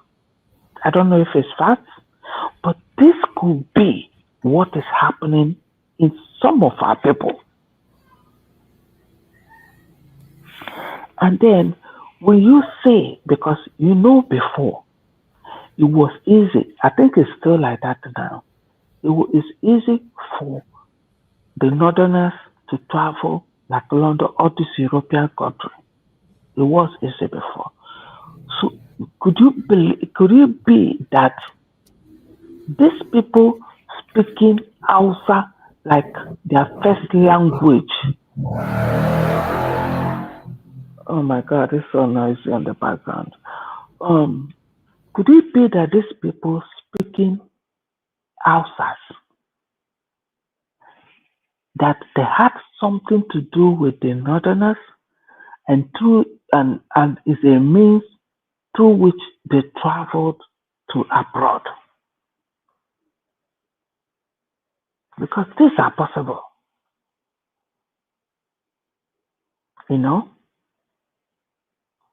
through prostitution. And they mingle their way, they help them mingle themselves out. Because because I look at myself and I look at some sincere Biafra. If you are real Mwafu, real Biafra, total full blood, no mixture.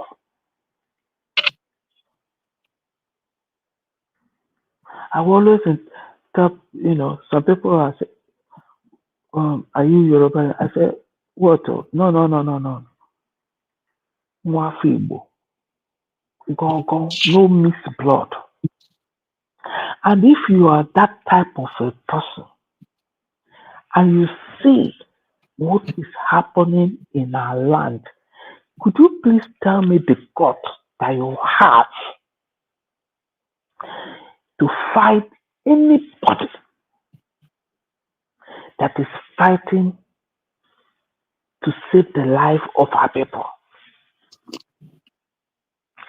I don't, when you put these things together, you start to doubt these human beings that are against our people, fighting for our people. And they find joy in it. Does it mean that you don't really understand what the struggle is all about? Maybe you were not grounded very well. And you think it's a private or personal something, an avenue to have document, an avenue to have money, to make money. Like what the British did to Nigeria, build them as a company. Was your mind in this Biafra that is the same? These are indigenous people, for crying out loud. I don't get this. Because if you look at how Simon Ekman gave up everything for crying out loud. And sincerely, he shook that company. Do you know what is shaking that company of the British? The Bongo called Nigeria. He shook that. And that is when, if you're a sincere Nwafo Biafra, you would have, now you see somebody who has started that journey and who is actually saying, we all come like real solid behind him to push that company down. Now, come those mixed blood or people who have interior motive.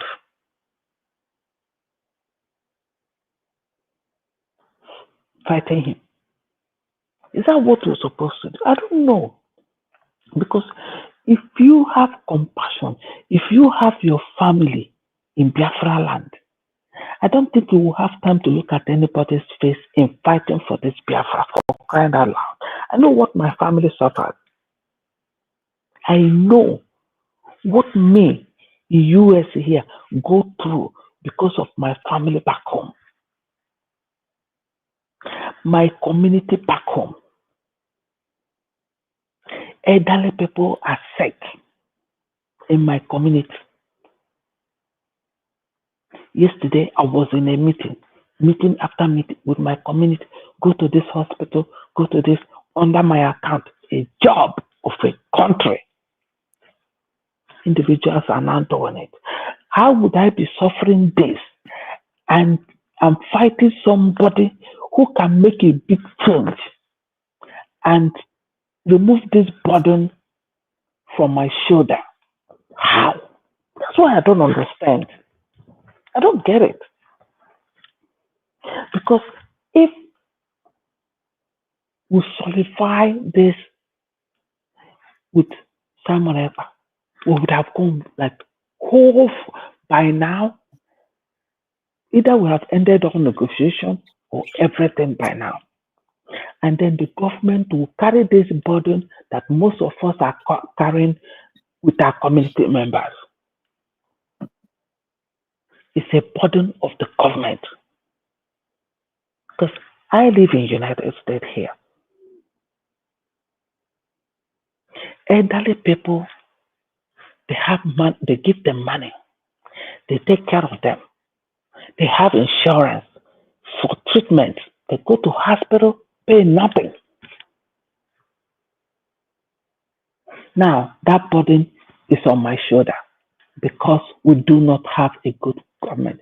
And what are those elderly people fighting?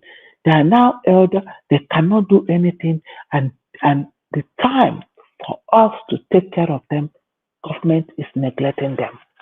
No plan for them. Nothing. And then somebody will see all these things and is fighting a government that have made out themselves, brought out people, planned everything to get this working the way it should work. And you are also in a foreign land seeing these things, benefiting from these things. And you don't want it to reach your people. If you sincerely want Igbo, I don't understand it. I don't get it. So when I think about all this, it marvels me. Where is your compassion? Because if you have compassion for what our people go through, somebody gets up, carry a microphone, oh, they're killing our people, and the bushes in the back. What are you doing? And now you found a government that is out to make sure that the baby are not killed. And you're fighting that government with everything you got. And now you're fooling yourself, fooling everybody, creating another comedy also fair in London. Yeah. Creating another comedy. One is in France. Look at how people just to be recognized, to showcase themselves, and they are showing their ignorance and their moron. It's a pure comedy. I saw yesterday. So what is this? What is this? Is this, will people be thinking this is the level? Is this the level of the Biafran people? Is this Biafra country? What is this? Are you sure these people can rule themselves? Are this what you can find there? Non-entities, moron, mediocres, fooling themselves, for crying out loud. I was ashamed of myself. So I'm talking to a policeman. What the heck? Is somebody that has lived in France for a long time, and it seems to you like it's a big deal to talk to a policeman. Seriously? Jesus Christ of Nazareth. And you're bragging about it like it's a big deal. I don't understand. Please, I beg of you people, have compassion. Our people are being killed with nobody standing for murder. Nobody. They keep buying of our people. Have compassion. Stop looking at Dr. Ngozi Arabe's face. Look at the face of our people suffering. And I think that will help you to understand what we are fighting for life. Dr. Ngozi Arabe is just leading, just directing, just holding on to the mantle. Because somebody must lead in every organization to work and be there. Somebody must lead, there will be some people directing. But the important thing is we are fighting for our people to live. Please, that's what we're fighting for. And if you are a truthful, sincere person for life, nobody will push you around. You will always identify the truth immediately. I don't know if it happens to any other person. Me, I always identify the truth and I go towards it. Because my life, I hate lies. come out with facts. Dr. Ngozi Orebeze was pushed to the wall that she had to come out to explain who she is. And none of those people speaking out, answering Adade Arama and I don't know. Do you know what is Uno? Come and tell us where, because where Dr. Ngozi Orebeze said they lived in Flanagan. My school is Okono. It's just a gate. From my gate from the school, you get to Flanagan. I know that area. When she mentioned the address and the Ogatan Hall, I know the Ogatan Hall. Because I was born and brought up at Onitsha.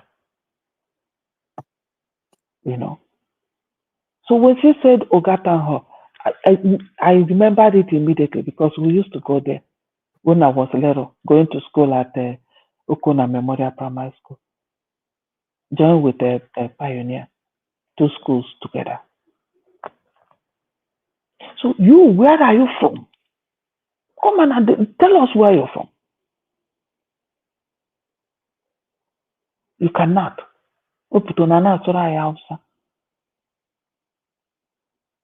She covers her hair.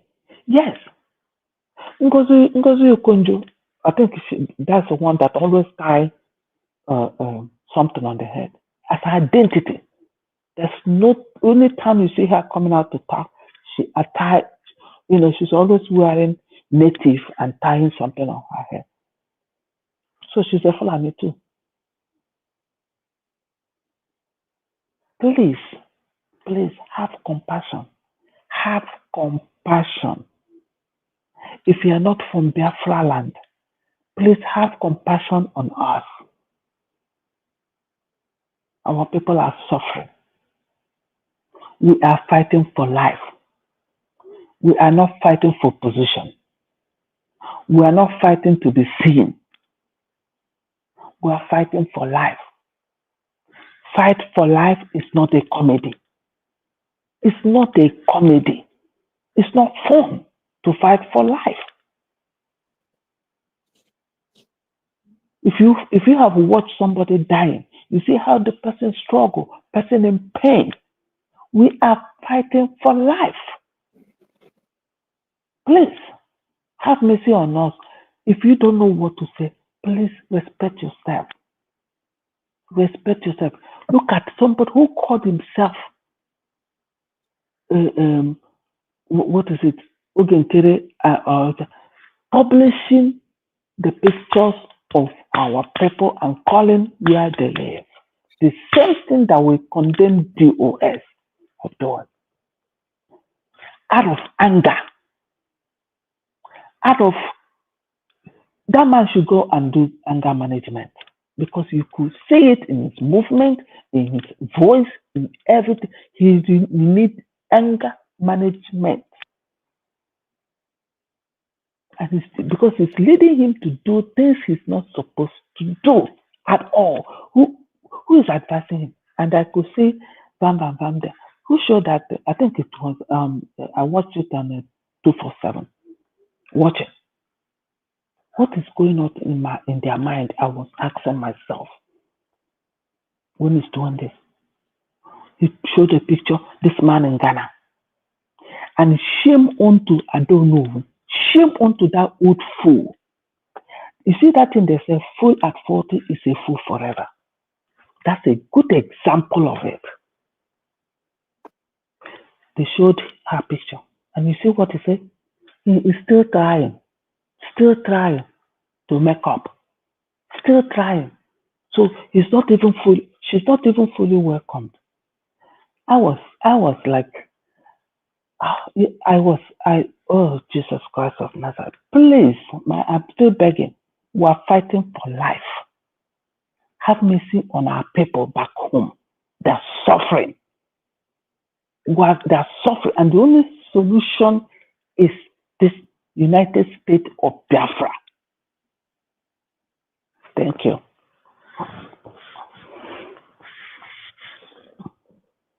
Thank you, my brother Chooks. Thank you so much, my sister. Thank you for your contribution. I appreciate you for that word. It is just on point, and a word is enough for the wise. Anybody who allow him or herself to be used, you blame yourself and you don't have someone else to blame. Only people who don't know why they are talking about Biafra or why they are asking for freedom, they are the ones that are paying attention to those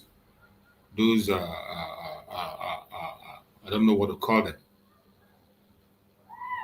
those individuals. But no matter what happens, I know that we are making a headway and we are going to get to our destination and nothing is going to stop us. You're welcome, my brother Christian. You're there? Yes, Mazichus, morning. Happy weekend, my brother. Happy weekend, my dear brother. Yes, so well done. Welcome. Yeah. So, well, I don't know much or what to say this morning, but I just think like this sister was describing. Yesterday I got home about seven thereabout, and I saw. Then I remember that it was that yesterday they said they wanted to go to Finland, and so I saw this woman in France, Isiocha, that like they said or they call her, I don't know. So I was like, okay, let me just listen and see what happens, sort of, you know. But I think I saw about maybe 5 or 6 at most of them there, and it's just like some kind of show of shame, sort of, because first of all, I didn't see Van, who has been for the past 1 month, you know, preaching, talking about this date of yesterday. I didn't see him there. I didn't see Sona Akparawa, who has also been talking about it. I didn't see Odinawa, who has been hammering it all along. And the one they are trying to, Ogenkere, they are trying to make whatever king, or I also did not see him, but who knows? Maybe they are, because she said yesterday that is Adorama that she'll be there for 1 week, whatever. I don't know. What did you do? Why are you gonna be doing there for 1 week? I don't know. But anyway, trying to make yourself relevant, unnecessarily relevant. You can't force these things, you know. That's what it's all about. That's what it's all about.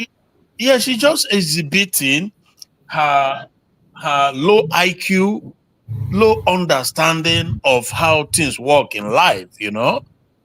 And it's just so it's sad that you lived in Western world for so long and you are behaving like somebody who just came from the village yesterday. You know. First of all, he said cold, they catch her more. You no, say the weather no be like France. So you know that this Scandinavia we're talking about. Oh my word. So then he said, okay, that but I don't know. He said she has seen Simon Ekpa, or that she will see Simon Ekpa. Rubbish. How?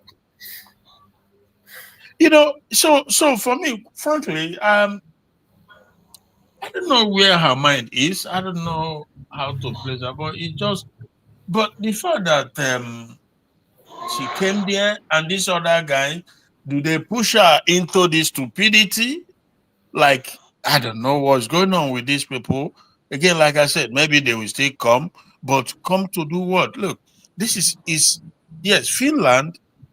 We know that Finland, what they are doing is travesty. There's no justice in what they're doing, but they're doing it anyway. And it has become an official position for the government or the judiciary. And it has to play out. You can't do anything about that. Absolutely. Right? Yeah, even they themselves know, in their heart of heart, they must know that it's a travesty, because the guy, the Simon Ekpa, everything he did is legitimate. You know, like we've been saying, trying to defend your people from being by, it's not a crime, and asking for freedom is equally not a crime. So Finland knows that, because they've been there, they've been through that they themselves. So, but for this woman now to be doing this, anyway, She's free to do whatever. I would have, but it just seems like she's looking for where to pitch her tent now because she is maybe deserted. I don't know. Can she come back to apologize to Dr. Ngozi? I don't know. But we shall see this music where they play, how she go dance and reach, It's just sad. Yeah, for the zoo. I think that I saw a program, was it yesterday or this morning, from Okocha Happy Marcel. And so what is Benin Republic? They are taking the right steps, the right measure to protect themselves from the terrorists that Nigerian entity has become. They are sealing off their borders in every areas where they have borders with Nigeria. They have borders in Kwara with Nigeria. They are sealing it off as we speak now. And the one in Seme also, Badagry, Seme Road, they equally sealed them because Nigeria has become a terrorist enclave. That is known now to everybody. Anybody who doesn't know that, they are lying to themselves because these guys are already in the country. The terrorists are already settled in Nigeria and they have a vast lands, vast areas that they occupied comfortably with nobody, no harassment, no question, no attempt to you know what I mean? So they've consolidated a particular areas from where there is become a launching pad for them, and the government looked away. Just like I said yesterday, what is happening between Pakistan and India, and one of the terrorist organizers in Pakistan was killed by the Indian military fighter jet, and some government officials, they came to mourn, and they came for the funeral of the terrorist. So this speaks volume, and that is what you see in Nigeria, the fact that they've just completely looked away from what the terrorists are doing. Many communities in the north, they control it, they run their affairs, collect tax, and pay workers and do everything. And then there are other areas where large sums of areas, they have their arms and ammunitions and trucks and everything. It's incredible. That sight, when I saw that video, you showed it yesterday, I couldn't believe it. I said, this is Nigerian territory. Meanwhile, Musa and the rest of them, they come to the southeast. It's incredible. But these people, the terrorists, have taken over, lost vast of land and communities and regions in the north. And you just allow them to continue. So that simply means that their hand is in it. What they do, in other words, is from time to time they say that they've repented, so they give them amnesty and they radicalize. They say they radicalize them and they put them into the military or among civilians, and that just all show that the Nigerian government, they are in it, they are complicit in the terrorism going on in Nigeria. So if people continue to deceive themselves by saying this or that, the country is already a terrorist country. So, and again, if country like Finland is holding Simon Ekpa, it's not because he has committed any crime, but it's because they have they've compromised their morals, their position. But obviously, I know that there's a level, there's a level one can.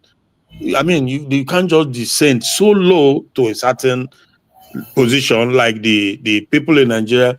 I was talking to a guy, I think 2 weeks ago, when they were celebrating that the Nigerian military, the Nigerian government has put in a request for his the extradition of. I said, my friend, forget it.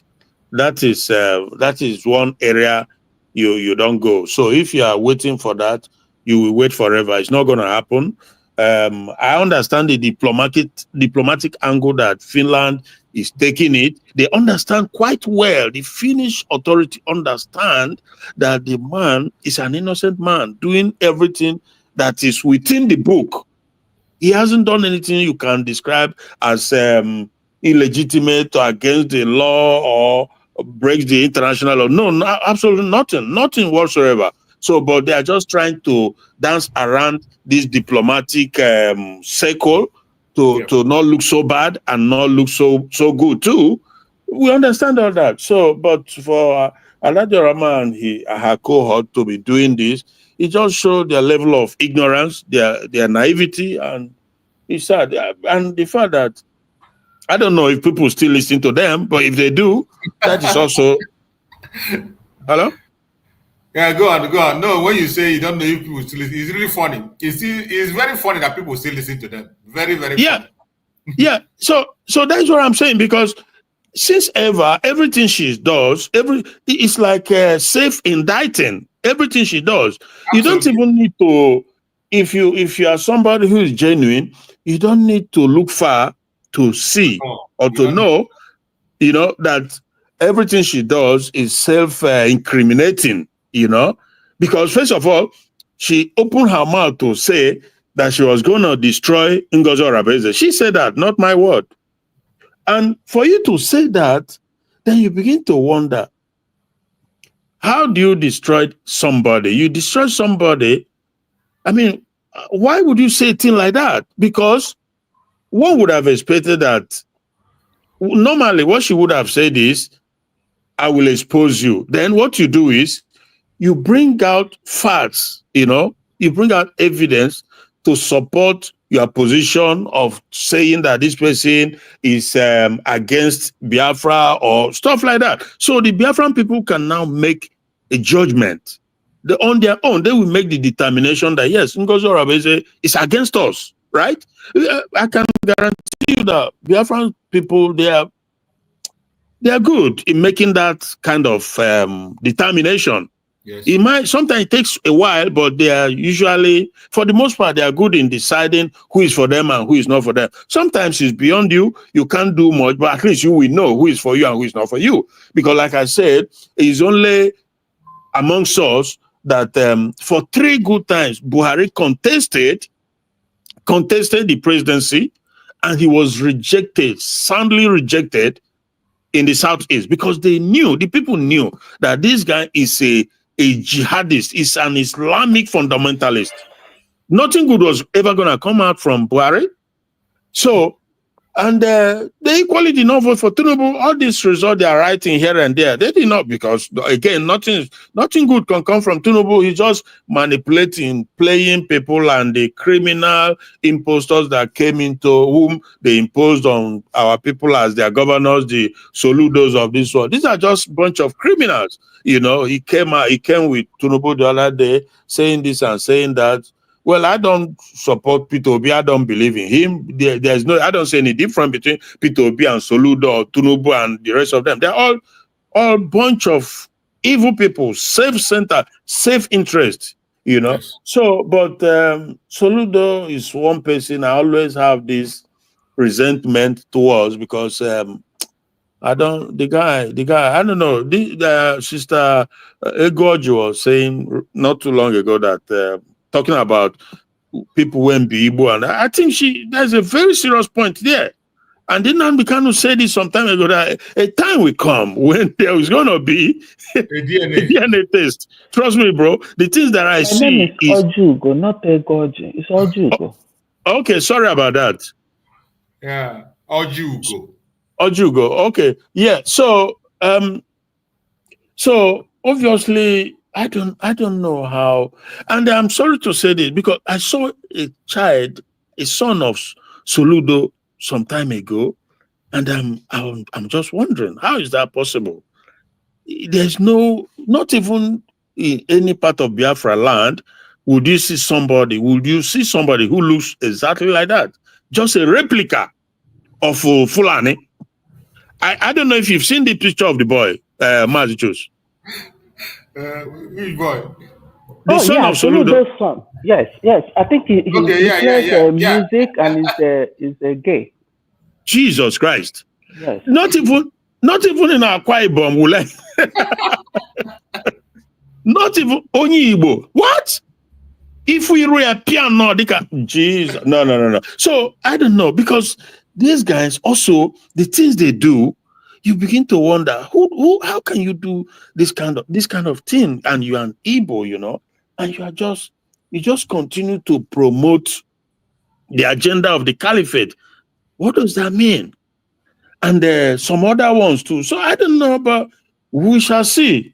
You know, God keep us alive. We shall see what happens at the end. And my brother, he passed me over, but past God. It's when they happen for that country. Oh my God! Because what Benin Republic is doing now, that is also personally, that is what I think is the remedy or solution to the problem in the zoo. Absolutely. That is the only look. Restructuring, forget it. It's long gone. All that is long gone. Because they are inside already and they are everywhere. The only solution is disintegrate this evil creation. Biafra go, Oduduwa go, Arewa go, Middle Belt, or whatever, whoever, then you make a law, you create a constitution that can guide, protect, and give you the capacity to determine who comes in and who doesn't. And even when they come, what are they coming to do? Who are they? At least you have a documented record of whom they are, so that if something happens, you know where to look. That's how nations operate. And so basically, that's how nation ought to operate, especially in this time we live in now. You can't open border and allow everybody to come in and they keep committing all sort of anarchy. So Benin Republic, they are doing the right thing. But in the northern part, they still, till this day, they left the border, they still leave the border open and porous because they know what they are doing and they are. So it's incredible. But my brother, thanks so much. Let's see what other happens now. Thank you Hello, so much. Thank you. Thank you so much for that submission. Let us have a very quick break with this announcement. No fear for our land. We could stand together, fight for freedom now. No surrender. This day is more than just an opening. It is a call for peace and reconciliation. Join us at the first ever Biafra Peace Summit, where the past and present voices for Biafra independence come together. No segregation, no division, just one people with one purpose, an occasion to voice our differences, resolve them, and stand stronger as one people. May 30th is also our separate Biafra Heroes Remembrance Day, when we honor the brave souls of men and women who fought and children who fell from the genocidal war of 1967 to 1970, where over 3 million Biafrans lost their lives. The day we honor those unjustly imprisoned and killed before the war, during the war, and presently, simply for being Biafrans. We salute our past and present leaders, from the vision of Chukwuemeka Odumegwu Ojukwu to the resilience of Philip Effiong, the fearless dedication of Mazi Nnamdi Kanu, and the unwavering courage of Simon Ekpa Odogu, who have carried the torch of our struggle. Their sacrifices and leadership lights our paths forward. As we all know, for far too long, we've endured suffering at the hands of our enemies and division from within. This summit is power-packed to heal those wounds, to uproot seeds of discord planted among us, and to unite Biafrans across tribes, regions, religions, and political views. Together, we are unstoppable. Be part of history. Join us on May 30th, 2025 at the United States of Biafra headquarters in Washington, D.C. A day of unity, remembrance, and renewal. Biafra rises as one strong nation, bolder together. Venue, 11726 Connecticut Avenue, Northwest Washington, D.C. Time, 3 p.m. Biafra time and 10 a.m. Washington time. 30th of May 2025, a united Biafra. Our time is now. This message is proudly sponsored by the Office of the United States of Biafra Deputy Prime Minister, Her Excellency Dr. Ngozi Orabweze, and the Biafra Information, Telecommunication and Postal Service. My name is Marvelous Chukwubikem Arinze.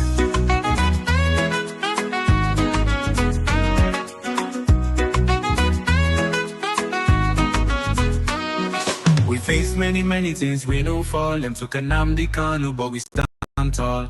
Simon Ekbad and catch you still they strong. We go rise higher, no place for wrong. We no go fall, we go stand. In unity, we hold the land. From night.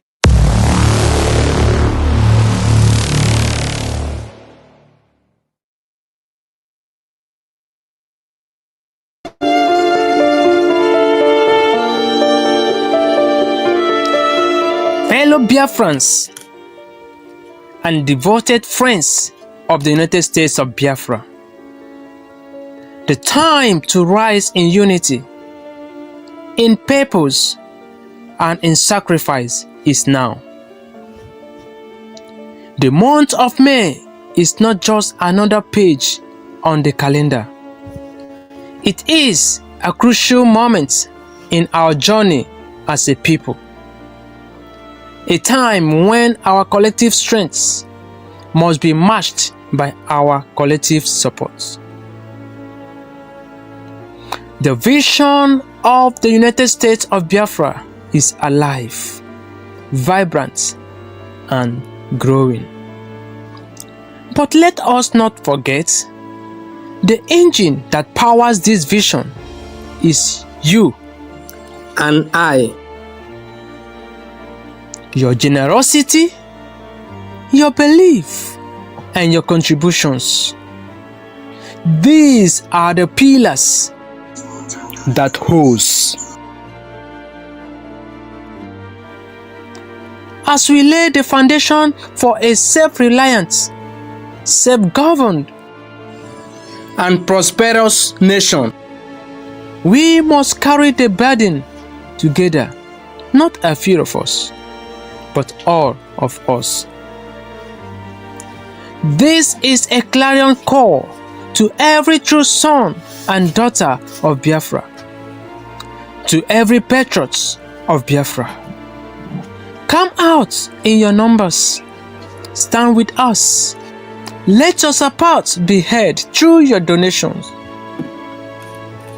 No donation is too small, no amount is too great for the ancestral land we love to be totally secured.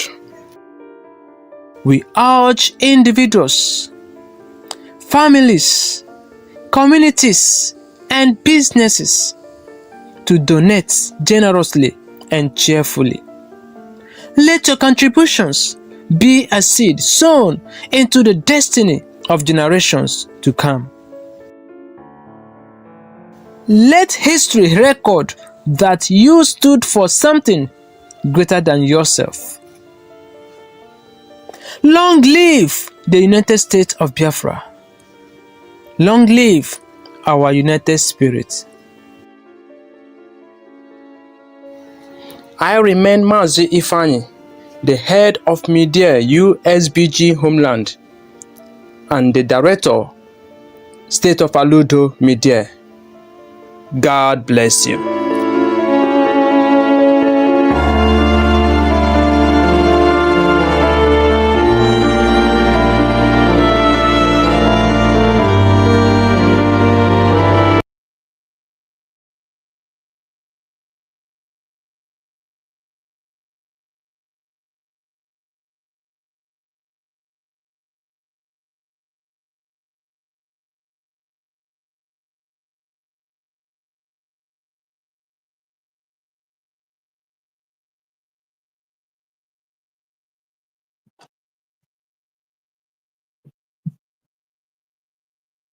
Masters.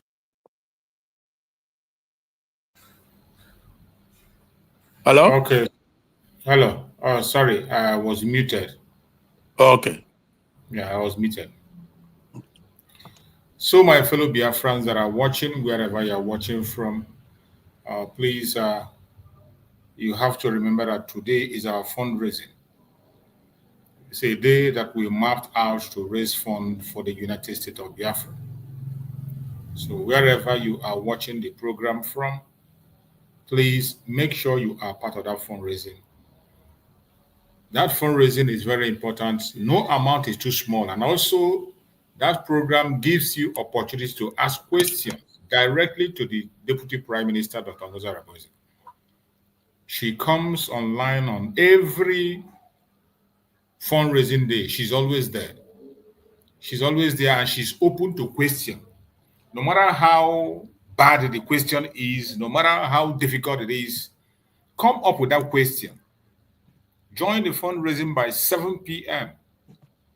Come with your question. If there is something that is still confusing you, if there is something that is still hindering you to see the light, come there and ask so that your eyes will be open completely. In as much as I know, as at now, any Biafran that is claiming that he doesn't know what to do or what he or she ought to do, you are deceiving yourself. Any Biafran that is still confused at this moment, I can't help you. I don't know how you will be helped. Because at this moment, everything that has to do with the restoration of Biafra is clear and they are all in the open.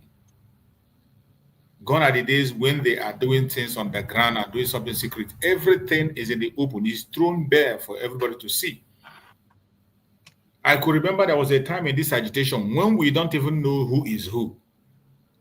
There was a time in this agitation when you don't even, the only person that is known is Mazen Nandekan. There was a time, the only figure that people can testify and say, I know him, I know where he comes from, I know his house, I know his job, I know his qualification, is Mazen Nandekan. And that was during the time of the IPOB. The only thing that made us to begin to see certain people now is since Mazen Nandekan was kidnapped. And even after the kidnapping of Mazen Nandekan, most of those people, those department of saboteurs, up till now, we don't even know their identity. So many of them that we were able to capture their identity was Mazen Simon Ekpa that investigated and released their pictures and identity to us. But all this while, they were hiding under one cover or the other, either claiming this or that. Some of them will come and tell you that the department of saboteur, they are about 300. Some will say they are 500. Some they say they are 1,000. That all of them are members of the department of saboteurs. We don't know them. The only person that was known all this while was Mazen Nandekan at that time. And Mazen Nandekan had a reason for permitting that. Because it was time of evangelism. And in that evangelism, everybody is important. Everybody needs to pick up their phone. And even, it doesn't matter who you are. That was why when Mazen Nandekan came, he encourages everybody. Mazen Nandekan did a marvelous work to carry everybody along, both saboteurs, both the ones who are serious and unserious ones. Once you can be able to speak and you pick up your phone, Mazen Nandekan will encourage you. And that was very, very important for the evangelism. If you want to reach out to people, you must do, they say if you go to Rome, you must behave like a Roman for you to get them. So that Mazen Nandekan gave that open blanket for everybody to join. So most of them were masking themselves under Mazen Nandekan. And remember that time, the word of Mazen Nandekan is that we are white and we are white and I'm white. And so many of them, we are reiterating that word of Mazen Nandekan. Oh, we are whiter than snow. We are white, we are whiter than snow. We are white, we are whiter than snow. But that time, the only whiteness that was covering all those that death was Mazen Nandekan. Mazen Nandekan was so white and so bright that once he enters into a place, his brightness covers every other thing around him. It doesn't matter how dark that area is. It doesn't matter how dark it is. Once Mazen Nandekan enters an environment, his whiteness is so shiny that it will cover every other thing. You can never see any dirt in a way. And at that time, that coverage was Mazen Nandekan, and Mazen Nandekan was always saying it. We are white and whiter than white. And some idiots were also following him to reiterate that, and meanwhile, they were not white. But when the time was matured, after the evangelism was effectively done, people woke up, eyes were open in the east, in the west, in the north, and the south. A time came when Chukwu Kabiama want to separate the chaff from the wheat. What happened? Chukwu Kabiama removed Mazen Nandekan for a time. Removed that whiteness that covered all those debts. It was removed for the cleaning to be done. When Mazen Nandekan removed, Unbelievable. Unbelievable. Now you begin to understand why Mazen Nnamdi Kanu, with the millions of people surrounding him, will be asking for 100 men. You know, when he made that message, some people thought it was a parable. Some say it was a parable. He was just speaking in parable. It was not a parable. It was a clear statement. In one of the programs, Mazen Nnamdi Kanu say that he has not seen up to three people, three that are committed. He has not seen up to three since he began to fight for Biafra. That he has not seen up to three people that are seriously committed. He said, I have not seen up to three seriously committed that can give their life for Biafra. He said it himself. But we didn't understand until when it was time, Chukwu Okikaba removed him for that sanitation to be done properly. And when he was removed, my sister, my brother, look at the people who were calling themselves white and whiter than white. Every one of them was wearing black, red, spotted, very dirty things. Very, very dirty set of people. Dirty in character, dirty in attitude. We don't even know whom they are. Faceless people. Faceless people. People you cannot even identify. People that doesn't even exist. And Mazi Simon Ekpa came with that sanitization. Mazi Simon Ekpa was the person that began to give the courage of telling us who you are. Come in, let us see you and see your picture. Let's know who you are if you want to fight for Biafra. You cannot be a ghost and you'll be fighting for a country. If a meeting is called, is it a ghost that is going to go and represent Biafra? It is a human being that will represent. Mazi Simon Ekpa introduced that issue of show us whom you are. If you want to be in the front line to represent Biafra, we must know who you are. And under Mazi Simon Ekpa, members of the cabinet, we are known. We know them by their face and their phone numbers. You can reach out to them, you can call them, you can talk to them, you can speak to them. Mazi Simon Ekpa made his number open. Number was everywhere. You can call him, you can complain. And that foundation, which was led by Mazi Simon today, is what Dr. Ngozi Robeze is holding. Building on that structure. Everything about the government today is in the public. We are talking about a country that will compete with other countries of the world. We cannot operate as an island. We still have to do business with other countries of the world. And if you continue to hide under the camera, continue to hide, what if they call you to come and represent you? They say, okay, these people are talking of freedom. Let's engage them and see. Who is going to go there to represent us? Is it a ghost? A faceless person? They want to know who is coming. And that is why today, under the United States of Biafra government, if you want to serve under the United States of Biafra, you must be known. They will know whom you are. The government will know who you are. The Biafran people will know who you are. They will know your pedigree. They are going to see you. They are going to know who to talk to. They are going to know how to call you. It is no longer hiding. It was all those hiding that made people to be calling us online country. That was why they were calling us online country. Because during IPOB, everything was in secret. But I thank Chukwu Okikabiyama that they played their role. We can't forget that. IPOB played a role when it was time to do. They did a marvelous work in evangelism. Mazi Nnamdi Kanu used IPOB for solid, extraordinary evangelism that has never been seen before. And it was a success. And they cleared the road for the new dimension. Today, new dimension have created a path that every one of us must follow. For us to be able to sustain the government of Biafra, it requires fund. Everything we are talking about here, it ends in funding. Everything, it ends in funding. The recognition we are talking about is in funding. The opening of the head office in DC, you know how much a flat costs in DC. You know how much an office will be costing for a month in DC. You know the cost?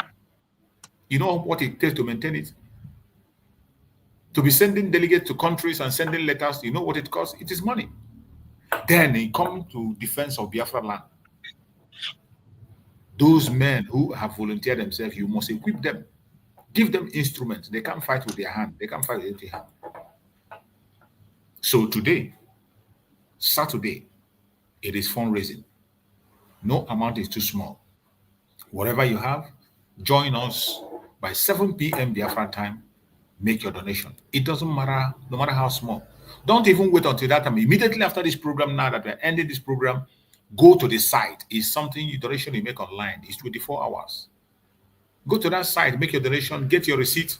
You can forward the receipt to any member of the media or any member of the government that you know, so that if you want your name to be announced, it will be announced. If you want to do it a silent donation, make it silently. Chukwu Okike Abiama, who sees in secret, will bless you in secret.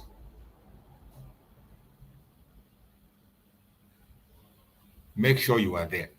It is very important. So we have to round up the program so that people will prepare for the 7 o'clock program, which every one of us is supposed to be part of. Every one of us here, you have to be there on the Zoom link. The Zoom link have already been shared. Those of you who are in our WhatsApp groups, you will see the Zoom link on the WhatsApp group. 7 p.m. Key in. Come and give your widow's mite. It will go a long way to save life. Remember, there was a time Mazen Nanikan was asking for $1.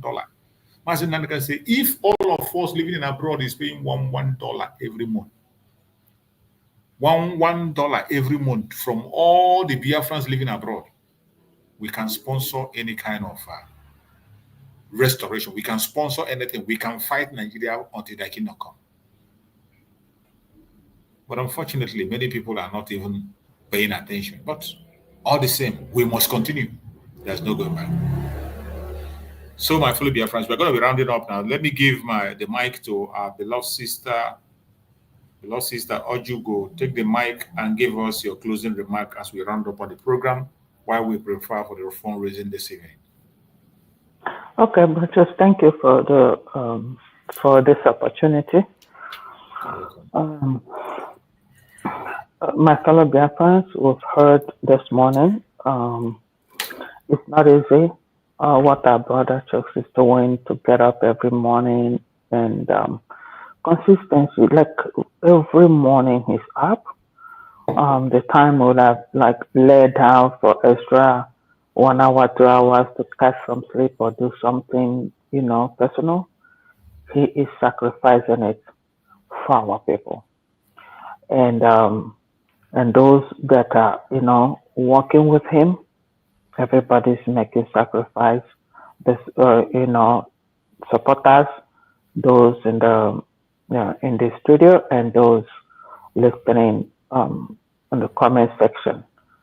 So it's all support. These are times that one can be doing one personal thing or the other, but because we have that burning to save the life of our people in us, that is why we all are making this sacrifice. You don't have to carry a mountain on your head to make sacrifice. No, every little thing matters a lot. It matters a lot. That he opened, come up in the morning and see supporters, people watching, that's a good encouragement. That's to tell our brother, go ahead, we are solidly behind you. And our brother is there, a link to the government. Whatever we say, he takes it to the government. So that is how we work as a team. It's a teamwork. It's a teamwork. Like the voice you played, you could see now not only a marvelous voice now we have media from the homeland. Teamwork. I know our people, this sincere Biafra. We don't give up. It might take time. Those with solid Biafran blood, we don't give up. So it's all, I say thank you to everybody in one way or the other that you're contributing. Even if you're not contributing, but you're listening and in your mind, you believe in the truth. You believe in the truth.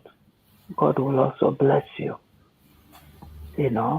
So please, like our brother said, today is the D-Day, and that's one of the ways that we support the government. We don't kidnap. We don't do body sale. We don't do give us a ransom. We don't do any of those things.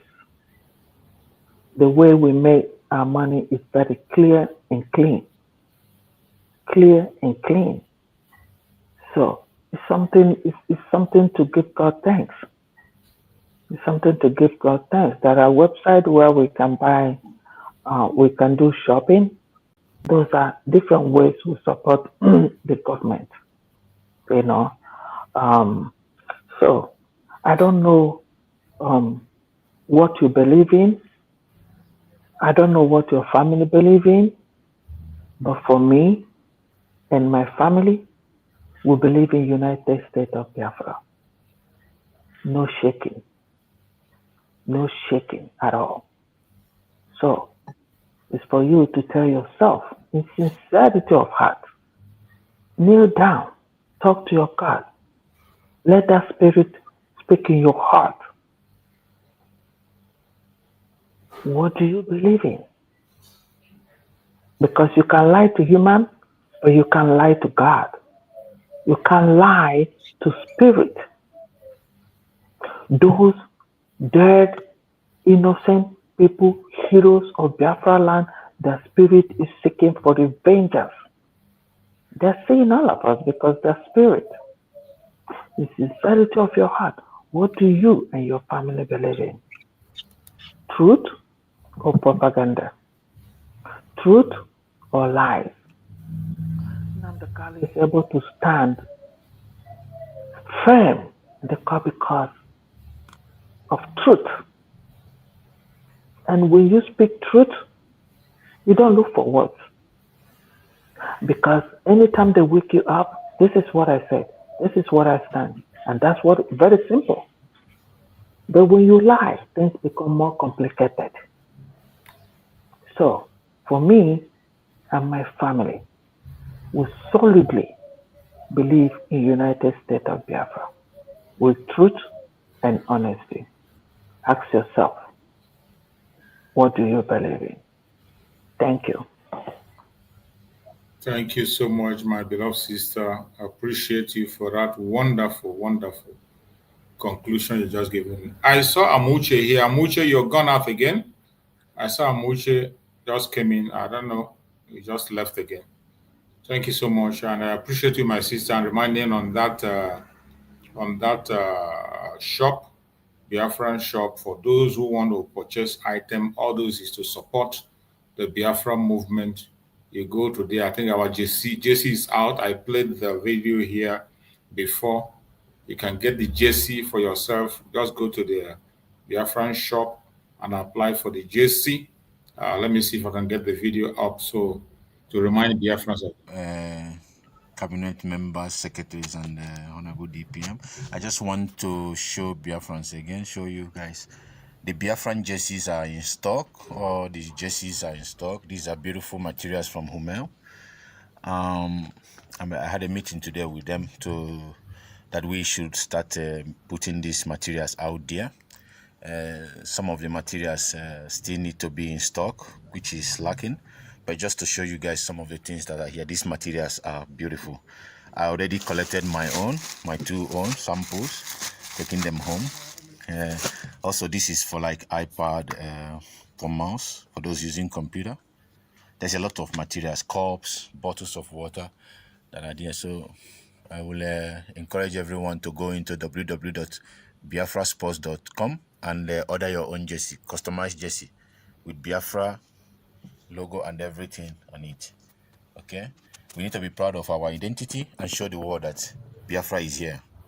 Humel is with us 100% on this. This is original, highly original product. Unbelievable. This is so unbelievable good to see. You have seen it, so go there and make your own purchase. Get your own purchase. These are wonderful, wonderful material to promote a country, Biafra, make it recognized, and also support the Biafra. Just go there on that site that he just mentioned, www.biafrasport.com. You go there and get your own JC. Apply. Try and do that. It is all to the glory of Chukwu Kabiama and to the support of the Biafran struggle. Please do so. Do not hesitate. My brother Christian, give us your closing remark as we round up the program. Okay, Master Choose. Yeah, well, it's fundraising day, so you round up early enough. That is fine. Like you said earlier, you know, the word of Nnamdi Kanu when he was in the US, and he said I think he said that we are a huge number. You know, if we can donate even $1 a month, absolutely, to go a long way. His word is valid yesterday as is valid today. You know, so Biafra is over 70 million, but let's just say that 2 million can donate monthly, $5 or 10. I mean, we have more than enough to execute the more project. Than enough. Even $1, 2 million, is it not $2 million? Exactly. Well, that is a lot of money. A lot That of is money. a lot, you know. So, but there are people who feel like so detached, and yet they are Biafrans, and yet they are complaining of the abnormalities, everything going on, and they are fed up already with the zoo, and yet they don't, like the guy I told you yesterday, whom I was having a back and forth with, you know. I told him, you have to come in. You're a Biafran. You've agreed. You've admitted it that you're a Biafran. And in fact, he voted in the online referendum. He voted. So the question is, you cannot now sit idly by and expect what you want or your ideas to be. No, you have to come in and you know, make your submissions, ask questions, you know, do whatever you can in whatever capacity. If you have a superior argument, bring your superior argument. People will learn from you. Yeah, because you know, for me, like this evening, when I finish, I'll be traveling to Netherlands to come back on Tuesday, you know. So, but whenever you have the opportunity, come in, do what you can. That is what it's all about. Yes. You know, we know that we all have our various, you know, assignment here and there, but every time or anytime you have the opportunity, you show in to, demonstrate that, because at the end of the day, it's our home we're talking about here. And if you don't do it, well, I don't know. So that is what it's all about. We have to continue, and I thank you for your continuous effort and everyone that comes on the platform. And we thank our DPM for holding on for now, and thanking everybody making contribution one way or the other. We're praying for our PM that everything goes well, and for Mazen Nnamdi Kanu. So our cause is just. We really haven't done these people or anybody anything. All we ask is freedom, which is very germane. So yeah, then I've just seen this website, www.biafra.post.com. Yeah, I will visit it and see. Yeah, so but yeah, so that is all I can say for now. I wanted to chip in something, but because of time. Go ahead. If you have something to chip in, just go ahead. Oh, no, really, frankly, I wanted to ask you if you've seen the video making around about what's it called, this former governor of Ebonyi State, Dave Umahi, and Bianca Ono. Have you come across it? Recently? Yeah, I think this was maybe a few. Oh, yeah. Okay. Because I saw it on Dr. Damages. I saw it on about 2 or 3 other platform, and I was like, wow. They are dating or something. He put his hand on Bianca's there was bottom. one I saw. I think it's a picture I saw where is it Dave Umahi was holding her hand or so? No, well, on her bottom. Yeah, no, well, Dave Umahi, what happened is, you know, the psychology of that picture of what they did is telling, really, because Dave Umahi is somebody, he's an engineer, he's well read, you know, but for him to behave in such a manner in a public square, clearly shows you what the zoo has become and what Nigeria has made everybody, regardless of your status. This is what, oh my God, because so he clearly was trying to grab her on her backside, and Bianca, smart enough or whatever it is, he was the cognizance or the awareness, so she quickly put her hand back to rather hold Dave's hand. And so this is a public setting. So imagine if they can do that in the public, imagine what they do to women in their closets, in behind the doors. So Nigeria is a place where sexual harassment is so common, so rampant that it's a pattern, it's a culture now. Because I heard about Natasha, when Akpabio held her by the hand in presence of the husband and dragged her into his house, new house built, pretending to want to show her his house. While they were in there, he started, making moves, telling her that when are we going to come and have fun here, blah, blah. And you said, in the presence of the husband, that is how reckless, how, oh my God. And nothing happens. Nothing happens. He said he's not resigning. He's not, because, wow, you can't do nothing. So, lawlessness of the highest order. And, but it's just sad also that all these people fighting Biafra, trying to destroy Simon Ekpa or Nanka, any of our, people, this is how God will be exposing them. They will be so exposed, so brought down low that even an ant will watch more than them, because this woman came in doing whatever she did, and afterwards we saw the result of what happened, just for her own personal selfish interest. They will continue to be exposed, and like I said, they will be worth nothing in the eyes of men or God. So it's just sad. But anyway, my brother, let me not take too much of your time. We'll see next week by the grace of God. But if I have the opportunity, then we'll see again today. Thank you so much, my brother. I appreciate you on that line of word you brought in lately now. And those people, we know that just like Bianca Ono, sometimes I don't want to address her as with our eternal leader. Yeah. Because she's just a political wife. She was not there during the struggle. She had know nothing about Biafra issue. She was married out of this political assembly. It was when our eternal leader was dragged into politics that he married her for political purpose. So whatever she's doing is what she knows how to do best. So just like Mazen Samaneko warned her that she should focus on her career as a politician. We know her as a politician. But when she began to poke nose into the Biafran, so that is where she got it all wrong. And I believe she's going to get the repercussion of everything she has done. Thank you so much, my brother, for that, your line of thought and bringing it out, and people have to see. Everybody that have gone against Biafra, they will always go back in shame. Every single one of them, they will all go home in shame. Serve the zoo, you come back in shame. If it doesn't happen in a month, it will happen in a year. If it doesn't happen in a year, it will happen in a decade. As for shame, you will definitely get it. Some of us don't ask questions.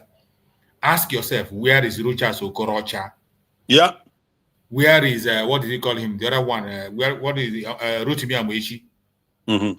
Where are they? These are people at a point in time, they become so powerful that it seems without them, the zoo cannot stand. They invested in the north with all their blood, anything they have. Where are they today? Where are they? What of the one in Anambra State? Where is he? What is his name? The one that prescribed IPOB, Obiano. Where is he today? Where is he? But they never learn. Thank you so much, my beloved brother and my sister. I appreciate you for supporting every day on this very platform. Without you people, it's not easy to be here talking for hours. It will be very difficult for me to keep up to these hours if not you people helping me out and joining me to speak to Biafrans here. I appreciate your effort. Thank you so much. And Biafrans that are listening and helping to share, please continue to share. If you have not yet subscribe, and also make sure you touch your notification bell so that you'll be notified whenever we come online so you can join us. I wish you a happy weekend and see you again 7 p.m. Biafran time during the fundraising. We will do it as we always do. Thank you and stay blessed. May Chukwu Okike Abịama guide and protect our Deputy Prime Minister, Dr. Ngozi Orongozie. May Chukwu Okike guide and protect our Prime Minister, Mazi Samareba. May Chukwu Okike guide and protect our Supreme Leader, Mazi Nnamdi Kanu. Thank you and stay blessed. No weapon formed or fashioned against us shall prosper. Stay blessed and see you again next time.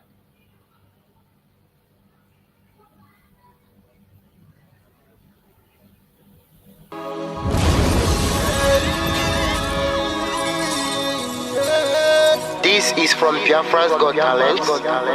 We are letting Biafrans know the reason why we should remember those who gave their lives for us, those who died that we may live. You died to end my suffering.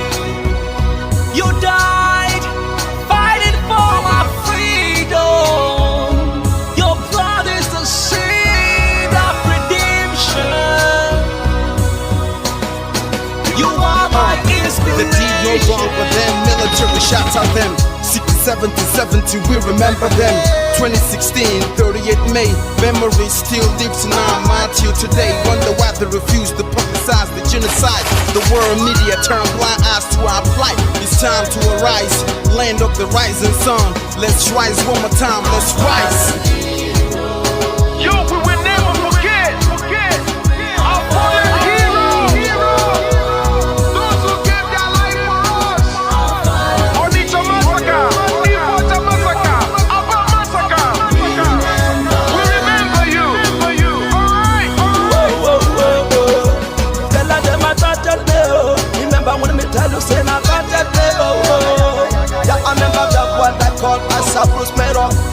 Would you like a papa nuku? But then they were going to tell you what I look pandi, what party Samiro, me tell you what I day. For me, the plan and the rest of man, I tell you what I am. Me never come up to tell them. I want to promise you something today. We must fight together, no retreat and no surrender. We must hold them down till the end of time. The most important thing is that we will restore Biafra.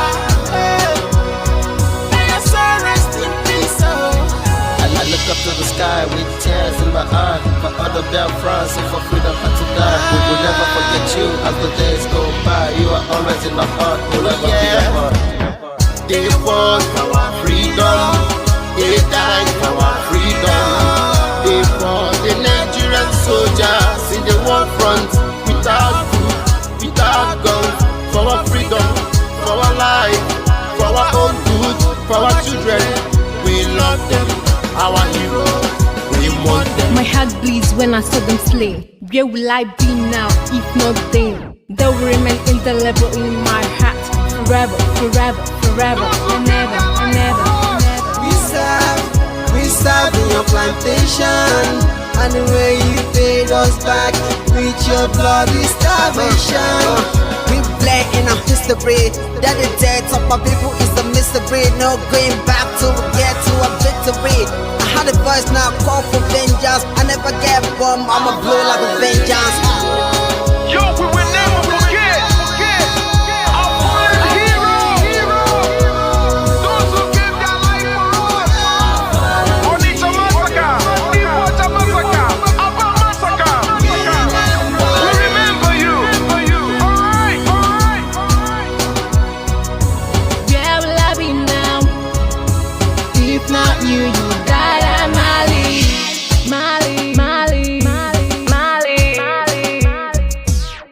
They were starved to death because of our freedom, and they paid the debt for our freedom. Flag high for those that died in the genocide, fighting for you and I.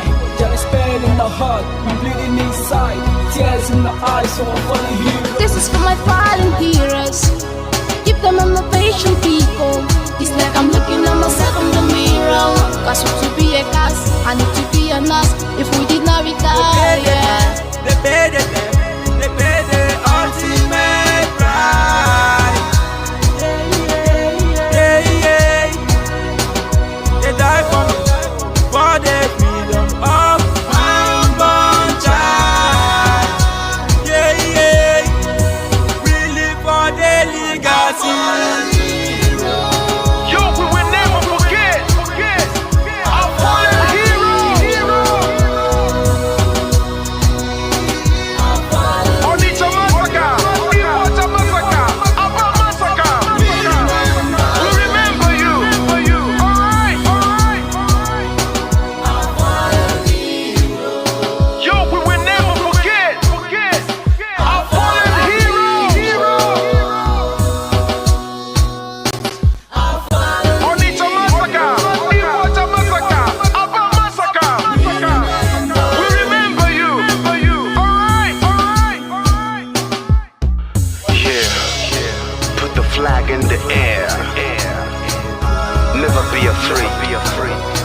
march on, cause we are more than conquerors.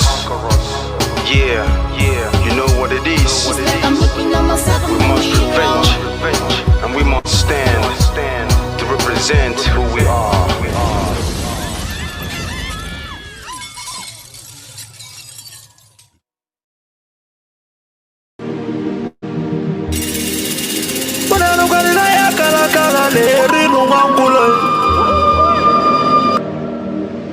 Na wana na mose vive na kiti enoi.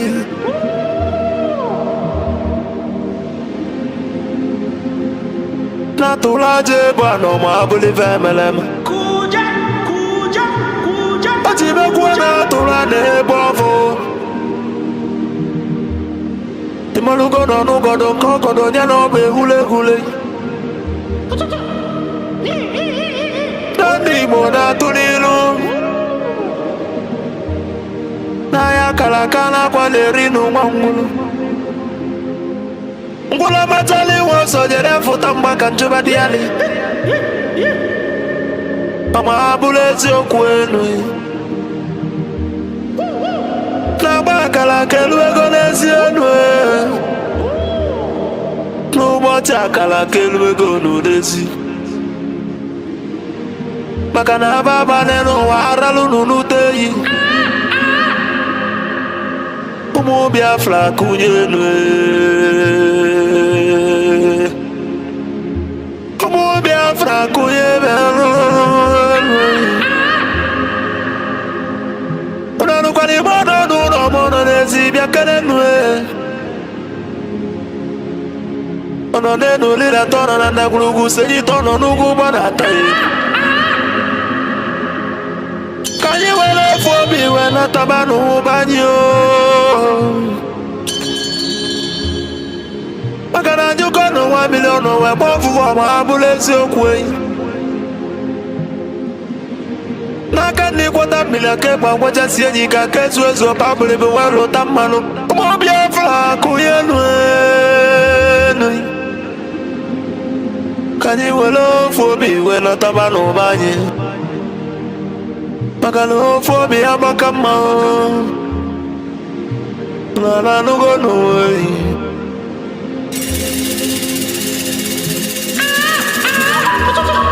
Biafra na bekele umunina. Nkabo nkanye. Wadati na ijele wanyi bekele. Okwage bulu kwekere na fando to Biafra is our hope. And the Biafra is our religion. God in a water cheers a moon or be born you. Where's the can argue? I don't know what you quote. Ikemba one of Biafra land among them. I would have a my phone the motor the movie the beach and the mountain. I was a good word in my libonine. The word in my lobia from you. Do me go to cool. Papa gets a canal logi Filippo F. Young. I was a one walker who Kusio na Biafra e kunyo. Na ya bu Biafra ya tulugo enata. Na bulu na ya bu Biafra e kuigo. Loko gule mwata na kana ele. Abagise akana logo nyendu manzin nande kanu. Amadike Biafra kedebe. Amadike Biafra bianulo. For the simple reason that she has no jurisdiction to try me. None whatsoever. I came out of the accused from my case and cannot try my case. There are things that are happening in this country that a lot of you do not know. It is my duty to make that very, very clear to all of you. Today, Because the lies are too much. The lies are too much. I sent a petition to the NJC along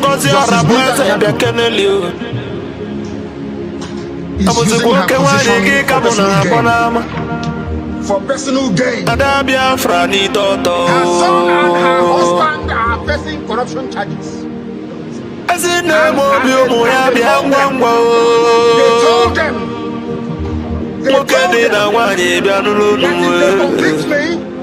this is what happens.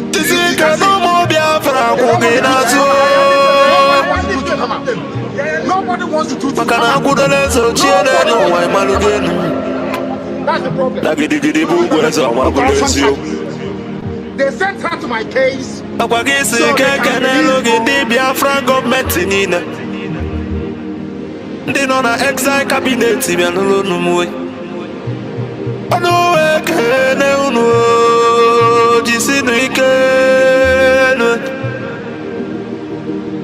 na chukunanda na ya gba unu be maka na onye soro bịa ya atọ ka ịmalụ ga-enu eyi jisie n'ike Ekenelo mo ndị Biafran Liberation Army ụmụ Chukwu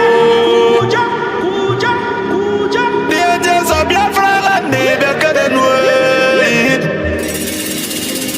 the great oracles of Biafra na n'unu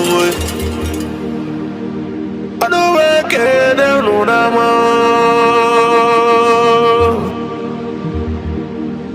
na n'unu jisi ike n'ọrụ Chukwu ya gba unu ume ụmụ Chukwu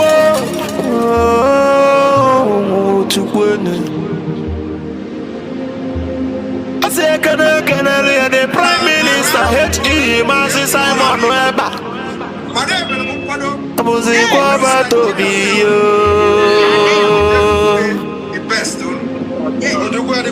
otu adịrị ụmụ Biafra bịa n'ụlọ Anunganga Piotembe will not be.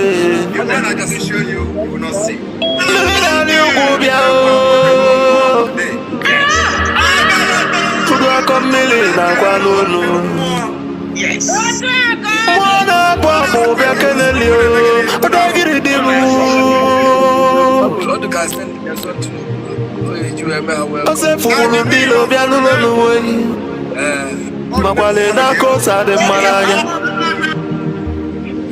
Mweji mwagu kojilo sinodilo kasojilo yatiji sojilo wewalaso Muzikwe wabatobi Ogada gidi kebya nulu Mweji wabala niyo Kudine chukunyele ndi Biafra na nulu Nuna beke nege Asimona ya dele Biafra ni le namma Asino ya dele ni le namma Madanye na bono mweno utelanyi welienne Madanye na bono nudonu nongwe Makana mbona boke kwena abonike Moya na no, moya no No before the belly dead no one I believe A good legacy will last forever, I believe And the remembrance of my bless you